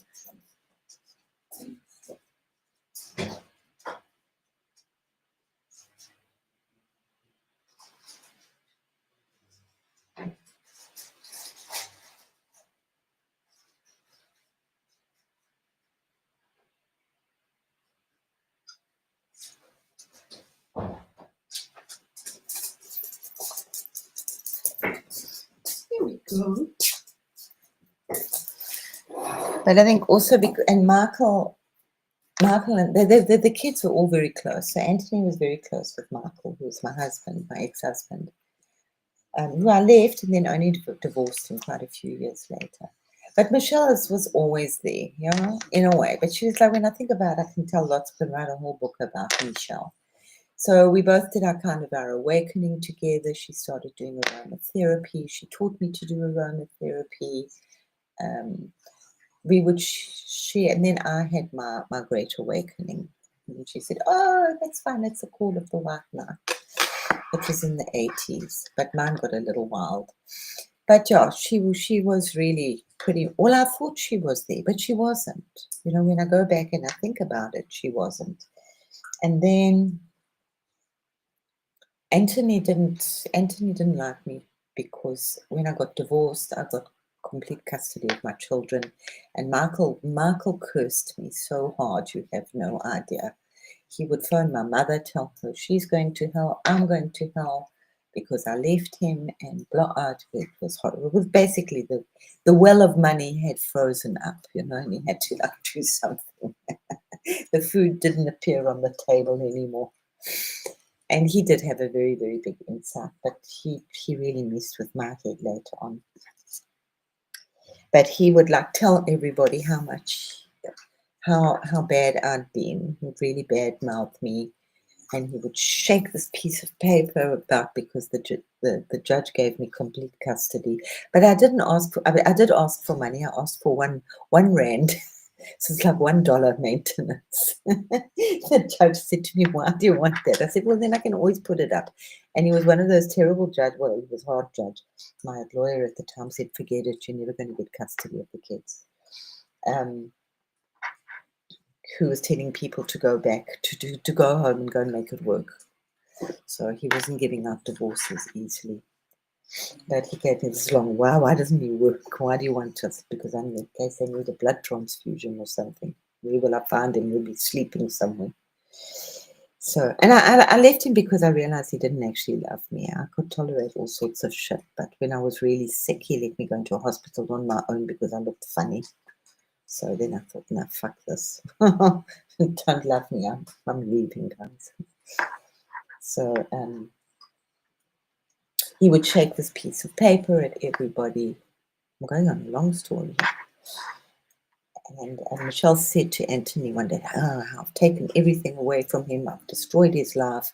He used me as an excuse for 20 years that he couldn't finish people's guitars. He made the most beautiful guitars and he was an amazing musician. But that he couldn't work on your guitar because my wife had left him. 20 years he was still saying this. Oh, God, and I felt so sorry for him. I used to like go down. I used to take him food and I'd put money in like the lentils or in the bread and God, whatever. Then I stopped doing that as well. And Michelle said to Anthony one day, have you actually read that piece of paper, what it says? No, says Anthony, he hasn't.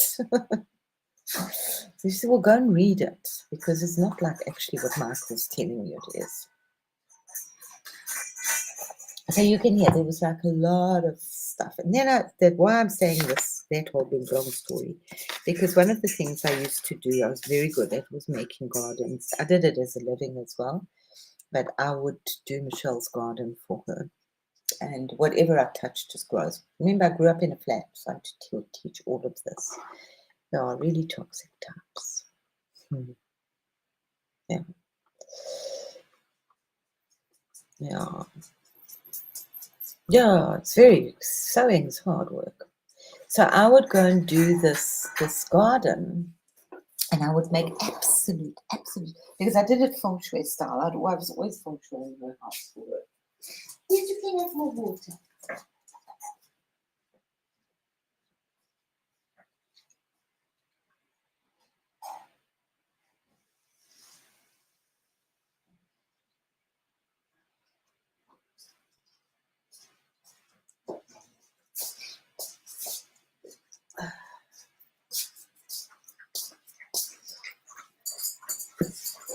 But apparently, like, I mean, yeah, because I know that I had a beautiful last dinner with him before I went to America.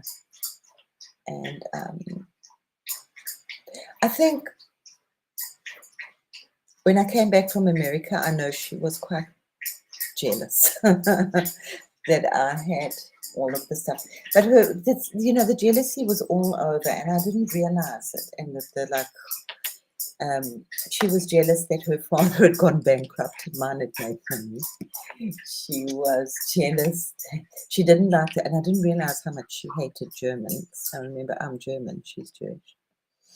My mother said to me that once, that she said, Michelle had said to her she'd never ever go to Germany. She was so extraordinarily jealous when I was in Germany. I could hear it in her voice, because we have the teas and it's just beautiful, lots of lovely things here. But it was one day, and I was like, ugh, I would have to disappear.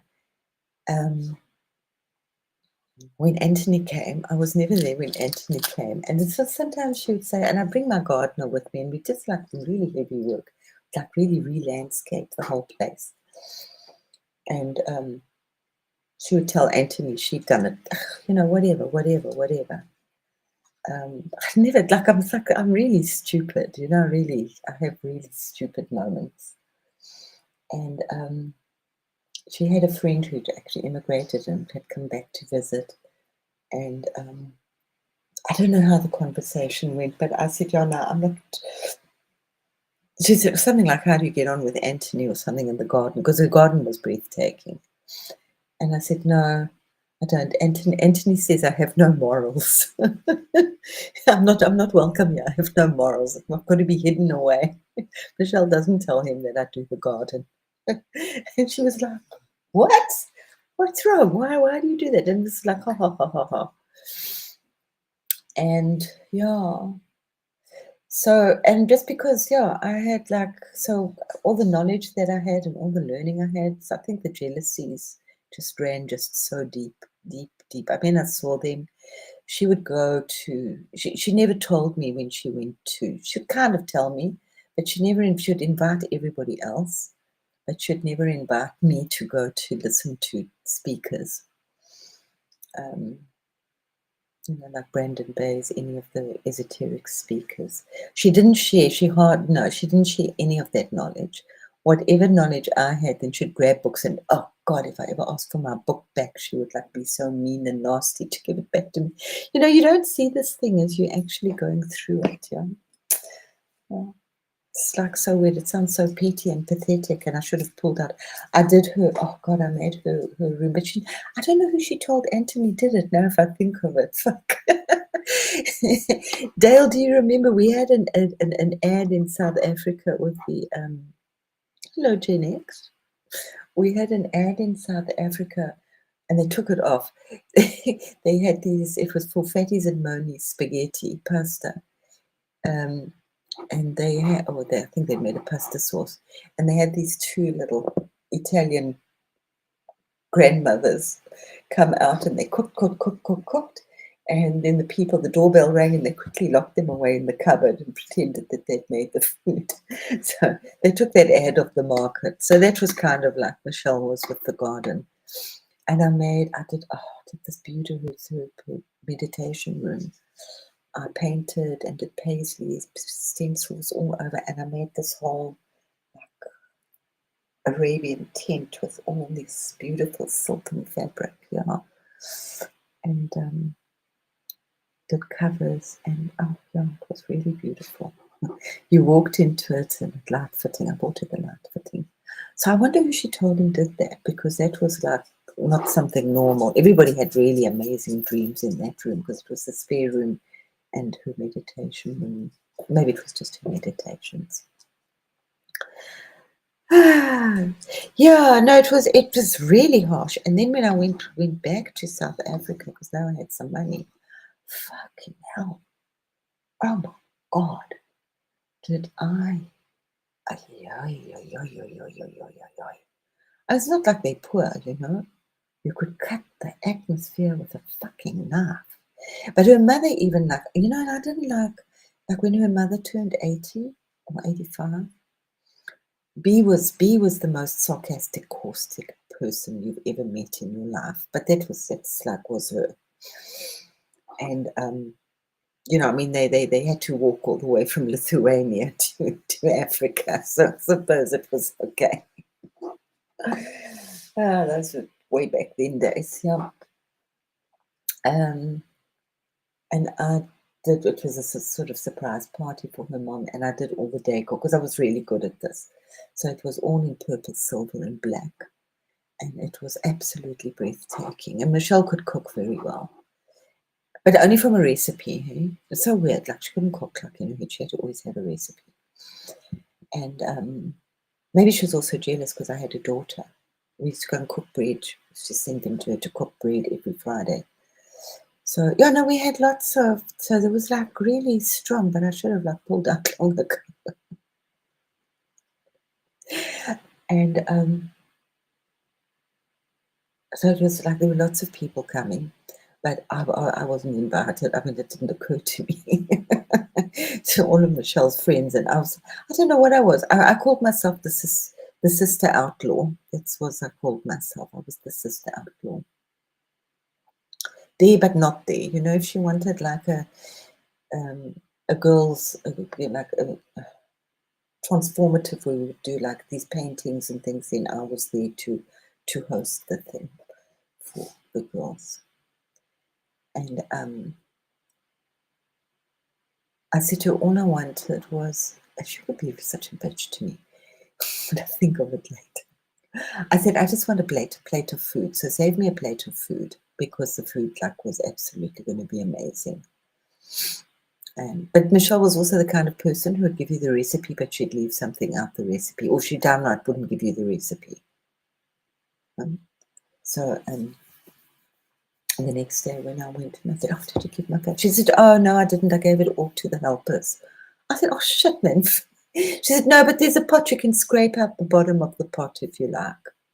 Come on, that's so fucking rude, which I did. And I thought, you know, it's interesting because in Japanese culture, that's like the best, when you get the scrapings from the bottom of the pot. But it was like, that's all I asked for, was like a plate of food. So I didn't get a plate of food for all my hard work, expertise, and contribution. And then her mother had a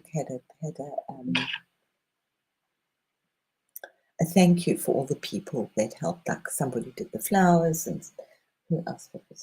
Somebody did the music, I did the decoration. And she said, but you have to invite her to me about me. She was like horrified. Michelle, how can you not invite her? Who did all the decoration? She says, no, I did. Crystal. But why is she not on? Why haven't you not invited her? I need to thank her. So it was all weird.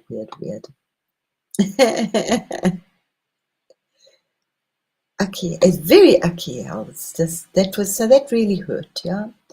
So especially when I went back to South Africa, she was, I don't know what happened. I mean, yeah, you know, I really thought that we would have been doing this time of the universe, that we would have worked together. You know, I'm sure she thought so too, but I don't know what happened. Those are just the ways that I'm sure she has her stories to say about me, which I can't imagine what. Beauty to come, and just hold on what we think is good reasons. Yeah.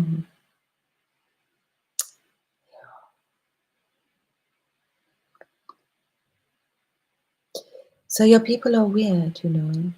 And I'd like, yeah.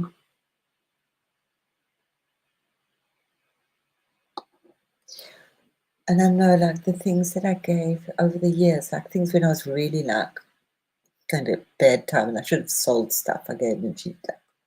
Just took everything. And then when I left, I gave her lots of Buddhas and things. And I had one particular Buddha, which was Alexander. It's always like Alexander. And I said, this one you just keep, you keep for me, for him. Because she also demanded to be Alex's godmother. So that was fine. But she never invited me, and that was so weird, to like Shabbat. And it was when I came back from the States, it was something like, I said no, because I said I want like a favor, and it was Pesach. It was Pesach. And I said I wanted to go to Pesach. I wanted to come to Pesach to the Seder. Jeremy was so excited he could read. And Uncle Ellie was there. Uncle Ellie loved me. Maybe that's why because she loved her daddy, but Uncle Ellie loved me so much. Oh, yeah. So, some you don't bring jealousy. That's what I said, jealousy, guys. Jealousy is a nasty one. So, the Buddha. Let me finish on that. So I asked her if I could have the Buddha back. And she just said, "Oh, I think not." But she put a lot of magic on her. That's why I'm very wary of people that anything to do with, because she was always playing with her magic and her stuff and her coils and putting, usually to the better, higher good of people. But there were times where I just thought, especially when I was in the States, that she should not have used people's hair without their consent. A lot of that stuff. Yeah. So the line is very fine. So that's where I come from as well. So if I'm a little reserved or I just step back with some things, now the line between, that's one of my songs for many years. I walk the line between good and evil. And with the stuff it is, yeah, can be. But in the Temple of Love, I was thinking that's also their song, Sisters of Mercy. They were my favorite for many, many years. So that we can laugh at sometimes, to copy, and sometimes because we're over it. And as I'm over it. It did hurt. It hurt over and over and over and over again. Not so much for me, but for Alex, my children. My mother always said they'll hurt you through your children. Yeah.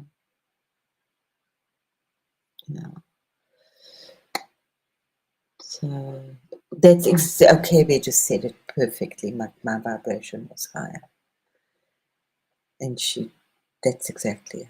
And also, when my daughter got married, then she went to Michelle, because it's a long, stupid, horrible story, sad story, but it was going to be a very small wedding, and then we landed, blah, blah, blah, blah, blah. Otherwise, I would have been there. And she spent the night before her wedding at Michelle, and Michelle, all Michelle ever wanted was a daughter, but she didn't. She had 2 sons.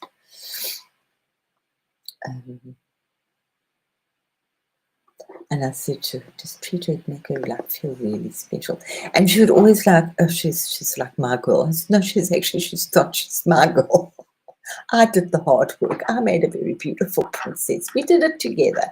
But she's our girl. She's not your girl. She's mine. Oh, fuck her, man. She's cuckoo. Yeah. Jealousy. But that was why, girl? It was so much, all that karmic stuff, we really should have been together, or maybe not. And our children were so Adam, Saul, and Jeremy. When we came back from the States, that was so amazing. They loved each other. They were 10 and 11 or 10 and 12 then. They just sat in the car for about 2 hours. They didn't say a word to each other, but you could feel this energy, like those golden tendrils. Whoosh, whoosh, whoosh, whoosh, whoosh. It was just so amazing. We were super high flyers in spirituality. Super, super high flyers. Yeah. Her work is good, but just you love my stories. Achdel, you know what? I'm so glad I've actually recorded, because maybe I want to write a book one day, and I've had the name for many years. Yeah, Michelle. It hurt, hey? It really, really hurt. And then she gave me there was an old thing that she never hung up. And she was just like, oh, but you can take this one. I did mega magic with the Rastafarians with it. It was a lion fountain. Jealous. It's a spiteful way, yes.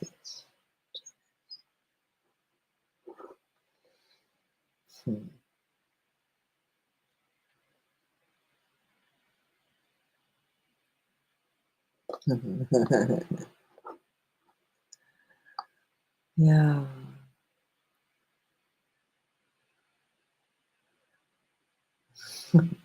I know this. My stories, honestly, Karen, my stories. They like this can't be truth. Is really stranger than fiction.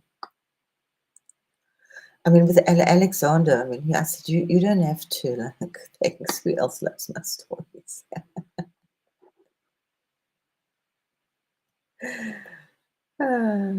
No, mine sound like fiction. You have no, when I'm saying this, and I think of all the like weird things in between. Mm. But and it was like, I mean, one day I'll tell you a bit more about my mother. Kind of, my mother had a very, very sad upbringing. My father was brought up in the war. Well, he was brought up by the war. He joined the Hitler Jugend well, he didn't join, he had to at 10. Otherwise, you got shot. Then they took the best, and yeah. So, but he was terribly, very extraordinarily honourable person, and yeah, especially towards his mother. And he had a very, very beautiful upbringing, in spite of all that shit. But really, he was only brought up until the age of 10, and then the war, and then he had to go and work, and you couldn't go back to school. You weren't allowed to go to school anymore. Yeah, so, but he never I mean, I suppose he could that. And then my mother's was like really sad, very tragic. But we're not going to talk about that. It's way too much for you to cope with, and it's way too much for me to cope with. I was just lucky that I asked my parents, that I spoke to them, and I listened to them. Yeah, yeah, yeah. Michelle was very weird. When I think of it now, jealousy, just that jealousy. And that I didn't see it. I didn't realize that Anthony really didn't want me around. She was very good at like getting rid of me before Anthony was around, but I never went at night. Occasionally we would go to see Buscade. That was like a once a year thing that we did. We would go to the music. Buscade is amazing. If you don't know Buscade, you need to go and Google it. Very beautiful story. Taking the street children from the ghetto and teaching them to play the violin. Uranus is in your first house right now, and Saturn in the 12th. It's going to be interesting. Oh, thank you, Grace. Yeah, you know what? And I just think, do I want to? It was like, it was so horrifying. Like, do I want to even share it? I mean, do I want to even cry about it? Not really. It's like, it's very, very harsh. That's Kebe was asking me a bit about my part of my Saturn stuff in South Africa. Yeah, so that part of that came to a head. Just one of the little things that I had to do. One of the little things that I had to deal with, which was horrible because I really would have loved to have my Michelle and my aromatherapist around. Oh, she was horrible. She would, I started doing photography, and I got a camera, and then I wasn't using it because and she would take, and I like don't feel so good about myself. Then I did a photography course, um, but she took beautiful photographs, and I bought this like amazing camera, so I lent it to her, and then I was going to go and study, and I wanted to do my own, and she would take photographs also of these incredible mobiles that I took. I mean, I got my clickety camera, just like for what I thought were the professional things she would come and do. Took some nice pictures. And then I asked her for my camera back. And she told me that I had to come and fetch it from the hairdresser from her. And so I had to like which was just down the road from me. So I moseyed all the way down there, and she kind of threw it at me, and it was so filthy. It was like so, like the screen, and there were like dirty prints in the screen. And I just thought, couldn't you at least have just wiped it?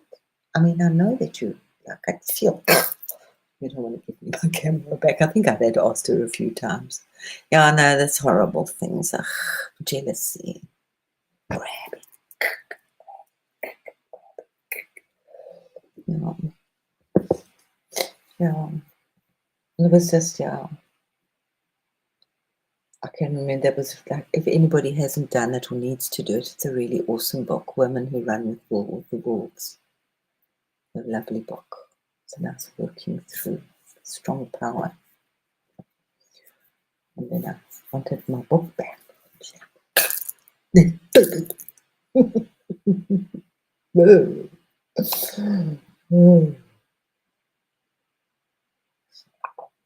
And I never understand these people that are so jealous of me because they have so much. I'm like always been like the rich little poor girl, very rich in talents and things. I think that's it. Like she would often like it because I would be I'd sew with like I had some really top clients, and I'd like sew with some very expensive fabrics. And there was a time in my life I literally had one pin. I mean it, one pin. I thought, oh well, it's no pins, one pin.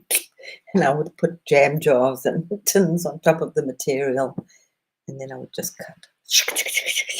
So yeah, I think she got a little jealous. Yeah.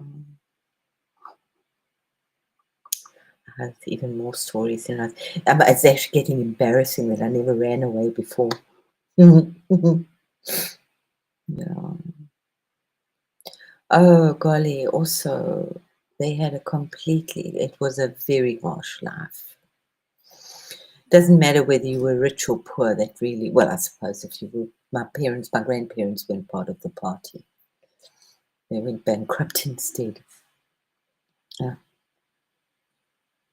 Very, very, very, very sad. And that, I mean, my father, when he came to South Africa and he saw the way that it was common for African people to have a half a loaf of white bread and a pint of milk, and they didn't use the rubbish bin, so they would just eat the inside of the bread out, and they would throw the bread on the ground and leave it in the gutter. My mother says my father cried like a baby when he saw that. After you've been standing in the queue for 2 days, the third day they still turn you away and you still have no bread. Yeah. Mm-hmm.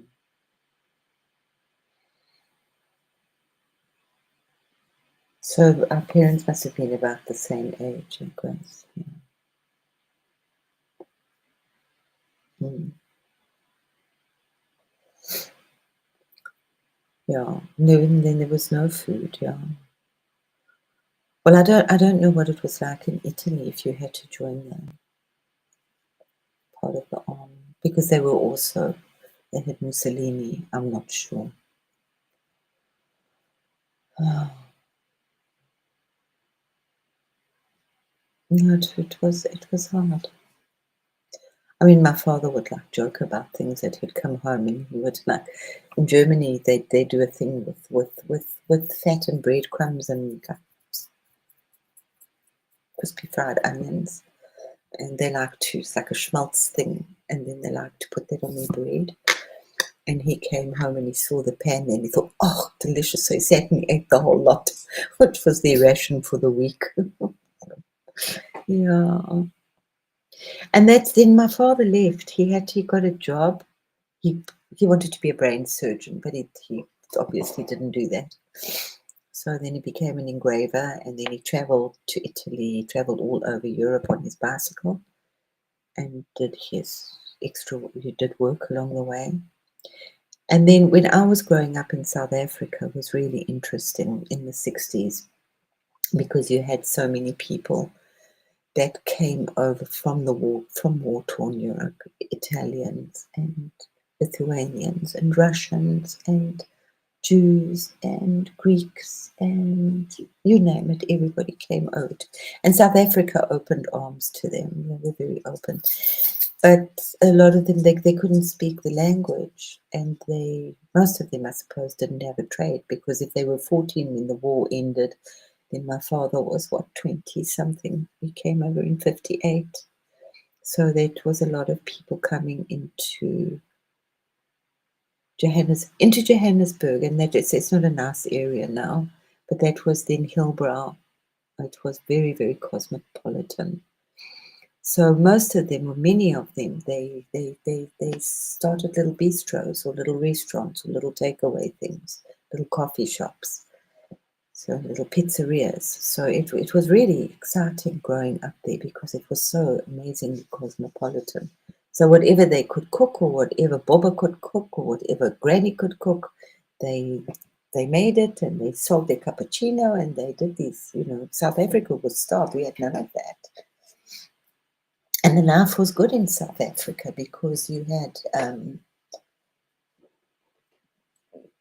cheap labor, but most of them also, they didn't do much of the labor, they did a lot of it themselves, because they came with their family. But living was very reasonable and very good. There was lots of meat, lots of fresh vegetables, and accommodation was cheap. And it's what I called flatland, and everybody lived in apartments, because it's very European anyway. So there was this incredible cosmopolitan energy, which was really interesting. But then they went to Australia, Grace. When did your father go to Australia?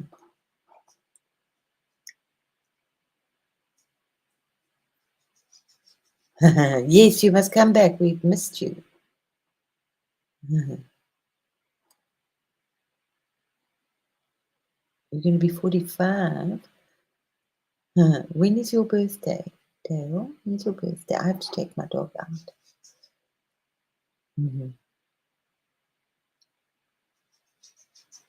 Okay, so you're 1980. My daughter was 1980. So you could be my daughter. You could be my daughter. My daughter. Both of you could be my daughter, and you could be my son. 1980. So you see, I got new daughters. But yeah.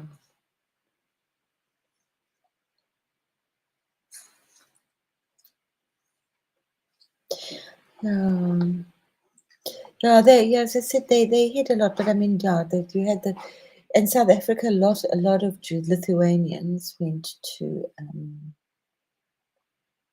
South Africa, and most Jews are. I mean, stop talk. Maybe they'll take me down, but they look down on the Lithuanians, which was like, there's always like racism within the races as well. A lot came from Poland, and that's where it started with the anti-Jewish stuff. Was in the pogroms in Lithuania, and it didn't start in Germany. It started there, and yeah, they weren't treated nicely, so they started to trek. And yeah, literally, some of them walked. They walked. What's that movie? Fiddler on the Roof. Yeah. The saddest, I'm still very confused now that I live here. Very confused about the German thing, but yeah, because most of the people here were Jewish, and most of them are still Jewish. They just don't tell you. But whenever you pick up a pack of ham or something, it's Rosenbaums or Jacobs, and then you dig a little deeper, and how many cities and towns are named after the rabbi that lived, and this is Germany. So I've made quite a like, what the fuck? What the fuck went on here? Yeah. And the Yiddish sounds like Jewish cooking is very much like German cooking. Yiddish sounds like German. So there were lots and lots and lots and lots of Jewish people. And a lot just moved into the party, What was his Marla? Did anybody, if you ever saw it, didn't see that film Marla, if you can. It's a little heavy. So is his music, but how he converted, And my family story was there were Maurer pianos and there were Bechstein pianos. So my oppa didn't support the party, so they went bankrupt and lost their piano business. They were in Berlin. But the Bechstein became because he supported the party. Bechstein is not a German name. No. I mean, they would very easily. That's also why my grandparents didn't like farmers very much, because they would give them a whole piano for a bag of potatoes. So they had a little angriness about farmers, because they controlled the food.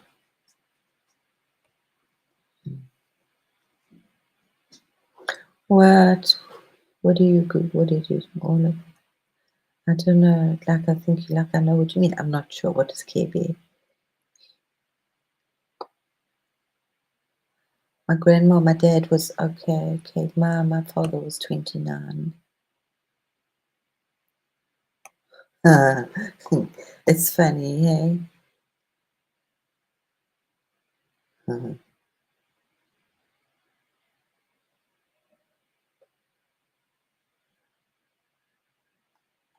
So he's on August and Adele.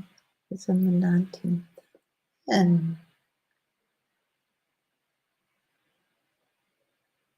Okay. So 10 days afterwards, then the world received Dale. Woo! First came Care Bear. Did you have red hair when you were born, Karen?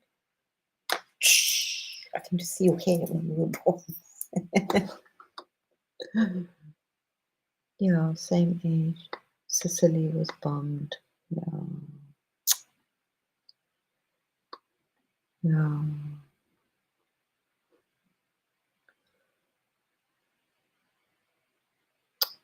Shame, man. Wow. Hard times, guys. Really hard times. Really hard times.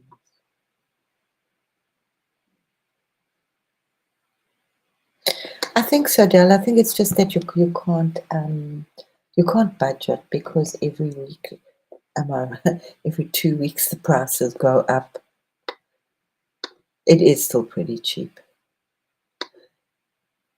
Because I'm in Germany, and Germany is pretty cheap compared to the rest of the world, but it's expensive compared to South Africa.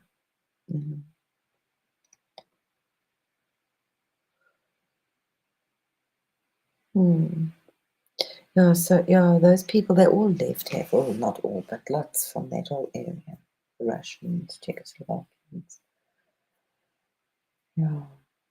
I think if you could get out, you could get out. It must have been awful watching it getting everywhere was bombed. I mean, Germany was bombed, but everywhere was bombed. Everywhere had to be reconstructed. So I think those that could get out got out. I think they tried for a while. I mean, there was a lot of this, they put shiploads of Germans onto the ships, the Americans, then they took them out to sea, and then they blew up the ship. So there's stories of that as well.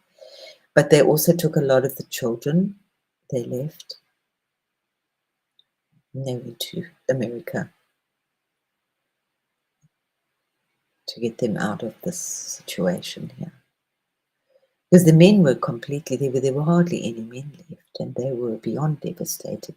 Must have been in a seriously deep state of depression. The women had almost all been viciously raped. Almost every woman was raped by the Russians. So then they invented the Barbie doll for the men to play with. So they could sit and breathe and think of little, that's where the Barbie doll comes from. They could sit and think of little better times. You know, they could just sit and bewail their fate and drink acorn coffee, because it wasn't coffee. They would take the acorns and grind the acorns. And the woman, if you see pictures, I told you I used to watch this with my, oh God, yeah. This was my lunchtime entertainment. I'd watch these bits of the news from the war, post-war. And it's the woman, you know, the men were really, and what was left of them were like very sad. And the women were there picking up the bricks. Oh God, you can't believe what it was. It was just rubble. It's insane. Most of the places were just rubble. So the women went out in their coats, and then they used the marketplaces. I don't know if they did similar in Italy. I'm sure they would have. The market square, the town square. And then they created little gardens and started growing vegetables. And nobody stole anybody else's vegetables. You all just had like a little patch where you could grow whatever you grew, potatoes and what your herbs. Yeah. And that was my Opa was asked to sit on the council of what's that? Nuremberg. I'm honestly not sure if it was Nuremberg. It most probably was. But he was asked to sit on, my father just said at the time when I asked him, because he said it was like the reconciliation. He gave it some German name. And then I said, what was it like? And he said it was a bit like the reconciliation, like Nuremberg. My father didn't drop names and tell us very much. You know, to read between the lines if you were lucky. And my Oma said to him, no, you're not going to sit there. She said, you can't fight for peace. Which is love, woman, you know, you can't, it's just another war going on. And there was such a farce anyway. We were only like 22 or something that got convicted. So he started the lotto instead. That's what little he had. He would go and sell tickets because he thought that, and it was right. He needed to give the German people something to believe in and something to look forward to every week. So he started the lotto. Yeah. My father would always tell me, yeah, he was like one of the most respected people in the whole city, and he would take his little suitcase, his little portable table and his chair, and he would sit outside and he would sell lotto tickets. My darlings, I have to go. My dog is scratching, and he is going to. KB, we want to know what's happening. So you've got ice cream.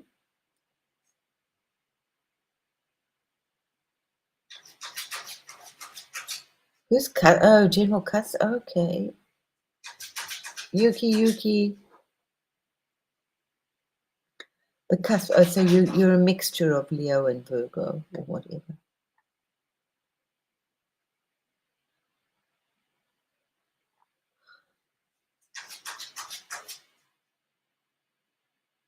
Okay, so they came really early, Katie. Okay, but for when I went to America, and I've been to England, and I thought that, you know, I love that whole English stuff, the wise woman and the witches and all that. And when I went to America, I thought, oh God, move over, England. You got nothing compared to what the wise woman and the crazy nutters that are living here, the spiritual people. So really claim that, guys. Claim it. It was the same as when I went to New York. Oh, there was that whole saying, when you're tired of London, you're tired of life. Well, I'm tired of life. Give me New York any day compared to London. It's just so much more. It's more beautiful, I think. That's my opinion. They need to be, perhaps, you know, if you can. It's so sad that they didn't talk and they left a lot of those things and went to the grave, because it would have made it so much easier. I mean, look at the problem we've got with the world because nobody talked.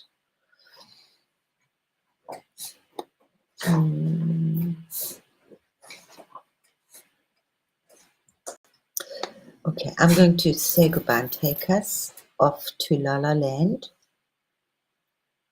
Color me fascinated. Okay.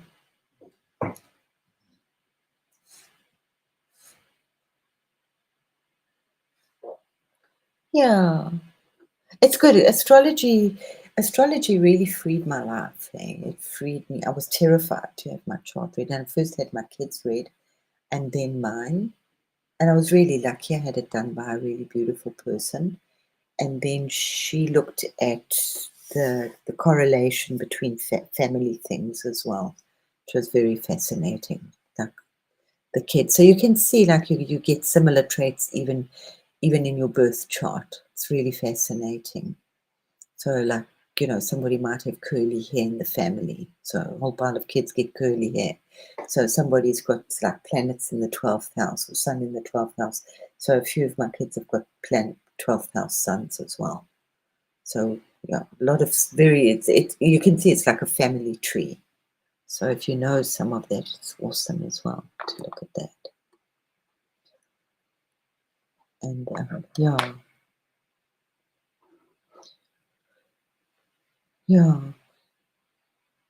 And just to very briefly look at your parents. So it stops a lot of the questioning about like why.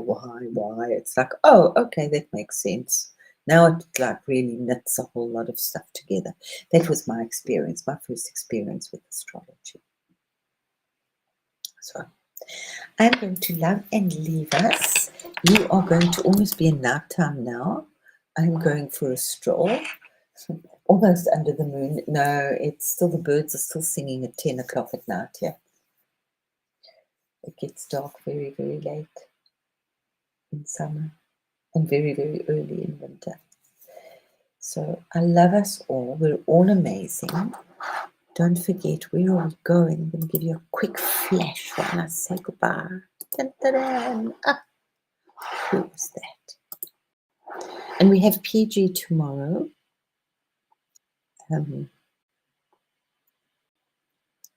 So we've been working with Crystal in her bubble. Plop, plop, plop, plop, plop. Oh, I love my bubble. Just way back opening the portals of Venus, more Venus protection around the earth. I do a lot of protection of good energy around the earth. So rainbow energy, pouring you light codes of rainbow. I hope you're getting some of this stuff, guys. Sitting in my Tibetan mountain, just pouring from my heart. I told you, from my heart, in my hands, and everywhere. Raining rainbows upon the whole planet from the sacred cauldron. Oh, that was raining rainbows. It's very beautiful. With my Ganesha. Cooking up a storm in the sacred cauldron. Bubble, bubble, bubble, bubble. I love that.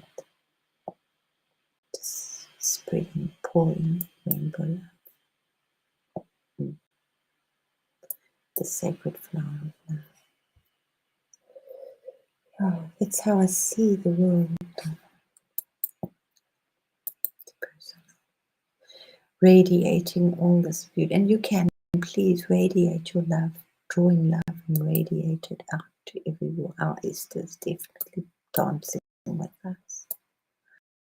She's always looking after us. Oh, that's when I fell off. I went to rescue all this stuff. Dun, dun, dun.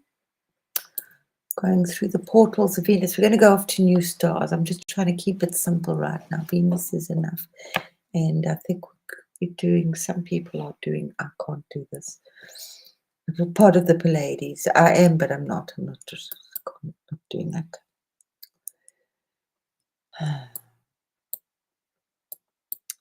Thank God for this boy.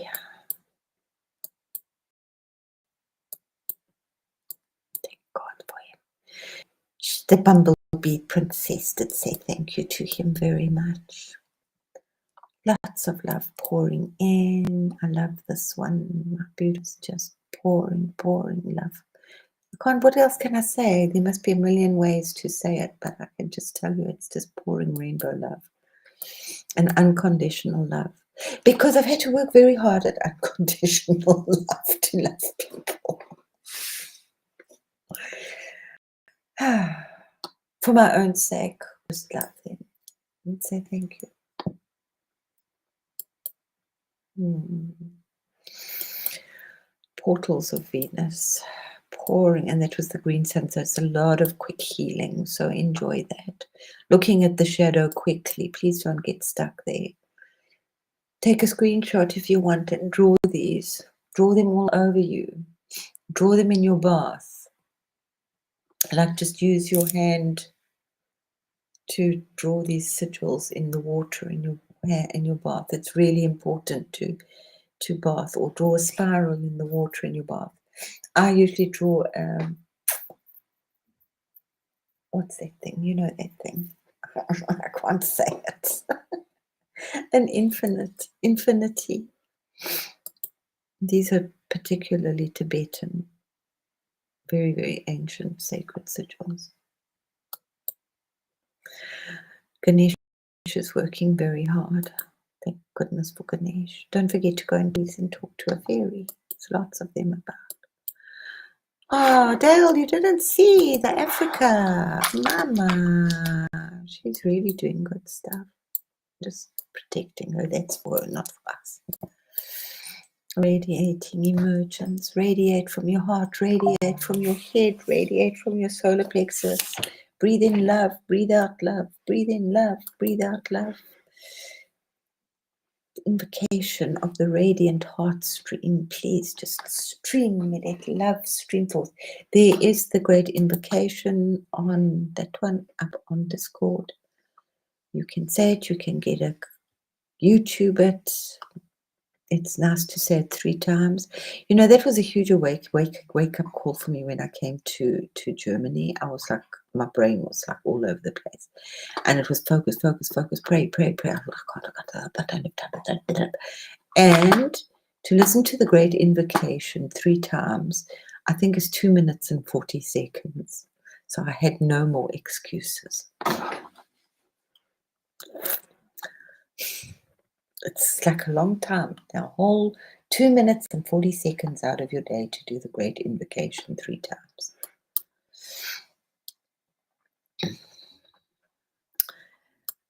Beautiful Venus pouring her love, radiating love, and the Alpha and the Omega and the Christ love and the unions, and there was so much. Wait, it's just this beautiful gate. Let me see if I can tell us what we need for now. Quickly. We've been here for a year and a day. Tunk.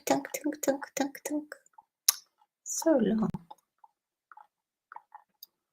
Let's see if we can see. The other thing is also you can work with the yin yang sign. Yeah. So Venusian, it's as of early June, it's the return of soft power. But Venus is guiding us inwards into the throne room of inner sovereignty. It's not the time to seek validation or effort through force. Instead, Venus invites gentle certainty, magnetic grace, and the art of radiant stillness. Be still and know. Let your essence do the speaking. Beauty is your transmission. And it's a healing of the heart grid. She pours her light into Earth's heart grid, particularly around ancestral and feminine trauma. You may feel old aches rise, not to burden you, but to be. Thank you for letting me share that stuff. Remember, you are loved, you are witnessed, and you are dissolved into crystalline forgiveness. Let love flood back towards and forwards through your lineage and through your heart. Venus is weaving your heart into the great rose net of planetary healing. There are codes of sacred union, and she's now activating the union within. The dance of masculine focus and feminine flow. I have spoken about that focus of the masculine. It's your own combining. Maybe we'll start feng shui next week. I hope so. Creativity merging with compassion. Action led by inner beauty. Whatever you do, do with beauty. Stop for a split second. In this union, new life forms, projects, revelations, pathways. An activation through color and light.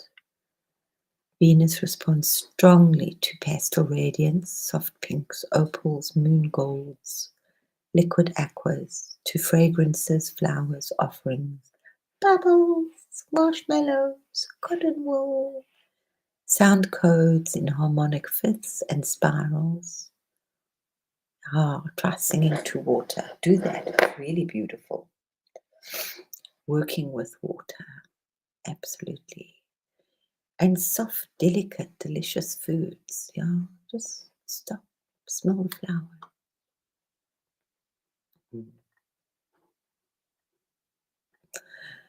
Sit in beauty just for a little while. Place roses or visualize roses around you. Embody slow presence. It's really a time to slow down and be still. There's going to be a time to be fast. Express only when it is woven with love. Remember, now saying above all else, is it kind? Is it kind? And if it's not, then make it kind or don't say anything. And most of all, receive, receive, receive. Venus opens her portal when you are not pushing.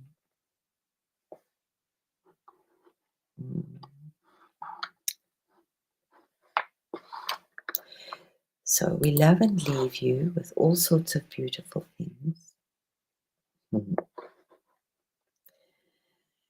So bye, bye, bye, bye, bye, everyone. And we will see you tomorrow with Lottie. You're still here. Thank you, everybody, for being here. Wow, I'm so blessed on it. Thank you. This has been wonderful. Thank you, guys. I love your chat. Which did you screenshot? Yes, please. I hope you did. Sometimes I ran through something so fast, but I do tell you screenshot it. Screenshot, screenshot, screenshot, screenshot. So as we as we go out, we will Goddess of Venus. And I said, if you don't remember your dreams, please try to remember how you feel. And if you wake up in the middle of the night, not all the time, but a lot of the time, I'm really feeling like wrapped in cotton wool. So I'm just doing, I love this one. She's so beautiful. Pouring her love, opening her heart. It's so brave to open your heart. This is one. This is like, we're going over the river Styx, guys. We're entering a whole new energy. Oh, did we have more? Yes, we have more beautiful girls. Da, da, da. So when you get into your bath, that's what you look like. I'm sure that PG will share some amazing drawings for the boys tomorrow. I do know it's going to. Because these were created as companions for his boys.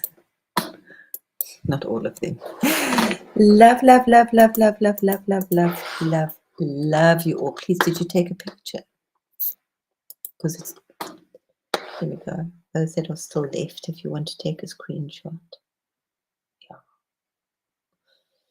Because it's tomorrow's, that's okay. I hope that you managed to see some stuff. Okay, Lottie. I'm so glad. Well, I hope it was interesting. So you think I should write a book? I love you all so much. I love this drawing. I love this picture. I love this painting. Who was going to draw it? Somebody was going to draw it. Copy it. Trace over it. one of my best friends, she drew so beautifully, and she used to like trace over Archie comics, the girls, and then she would dress them. So it's absolutely fine. Lots and lots and lots and lots and lots and lots and lots and lots of love. Looking forward to so much more beautiful music, Lottie. Thank you, my darling. Thank you, everybody. Grace, Kay, Angela, love your singing. Dale, thank you so much for being here. Yes. And Victor, if he's still popping around. Oh no, it's raining. Let me go. Enjoy the rain. Love you lots, everybody. Mwah, mwah, mwah. Tomorrow with PG after Adam. Going to be awesome.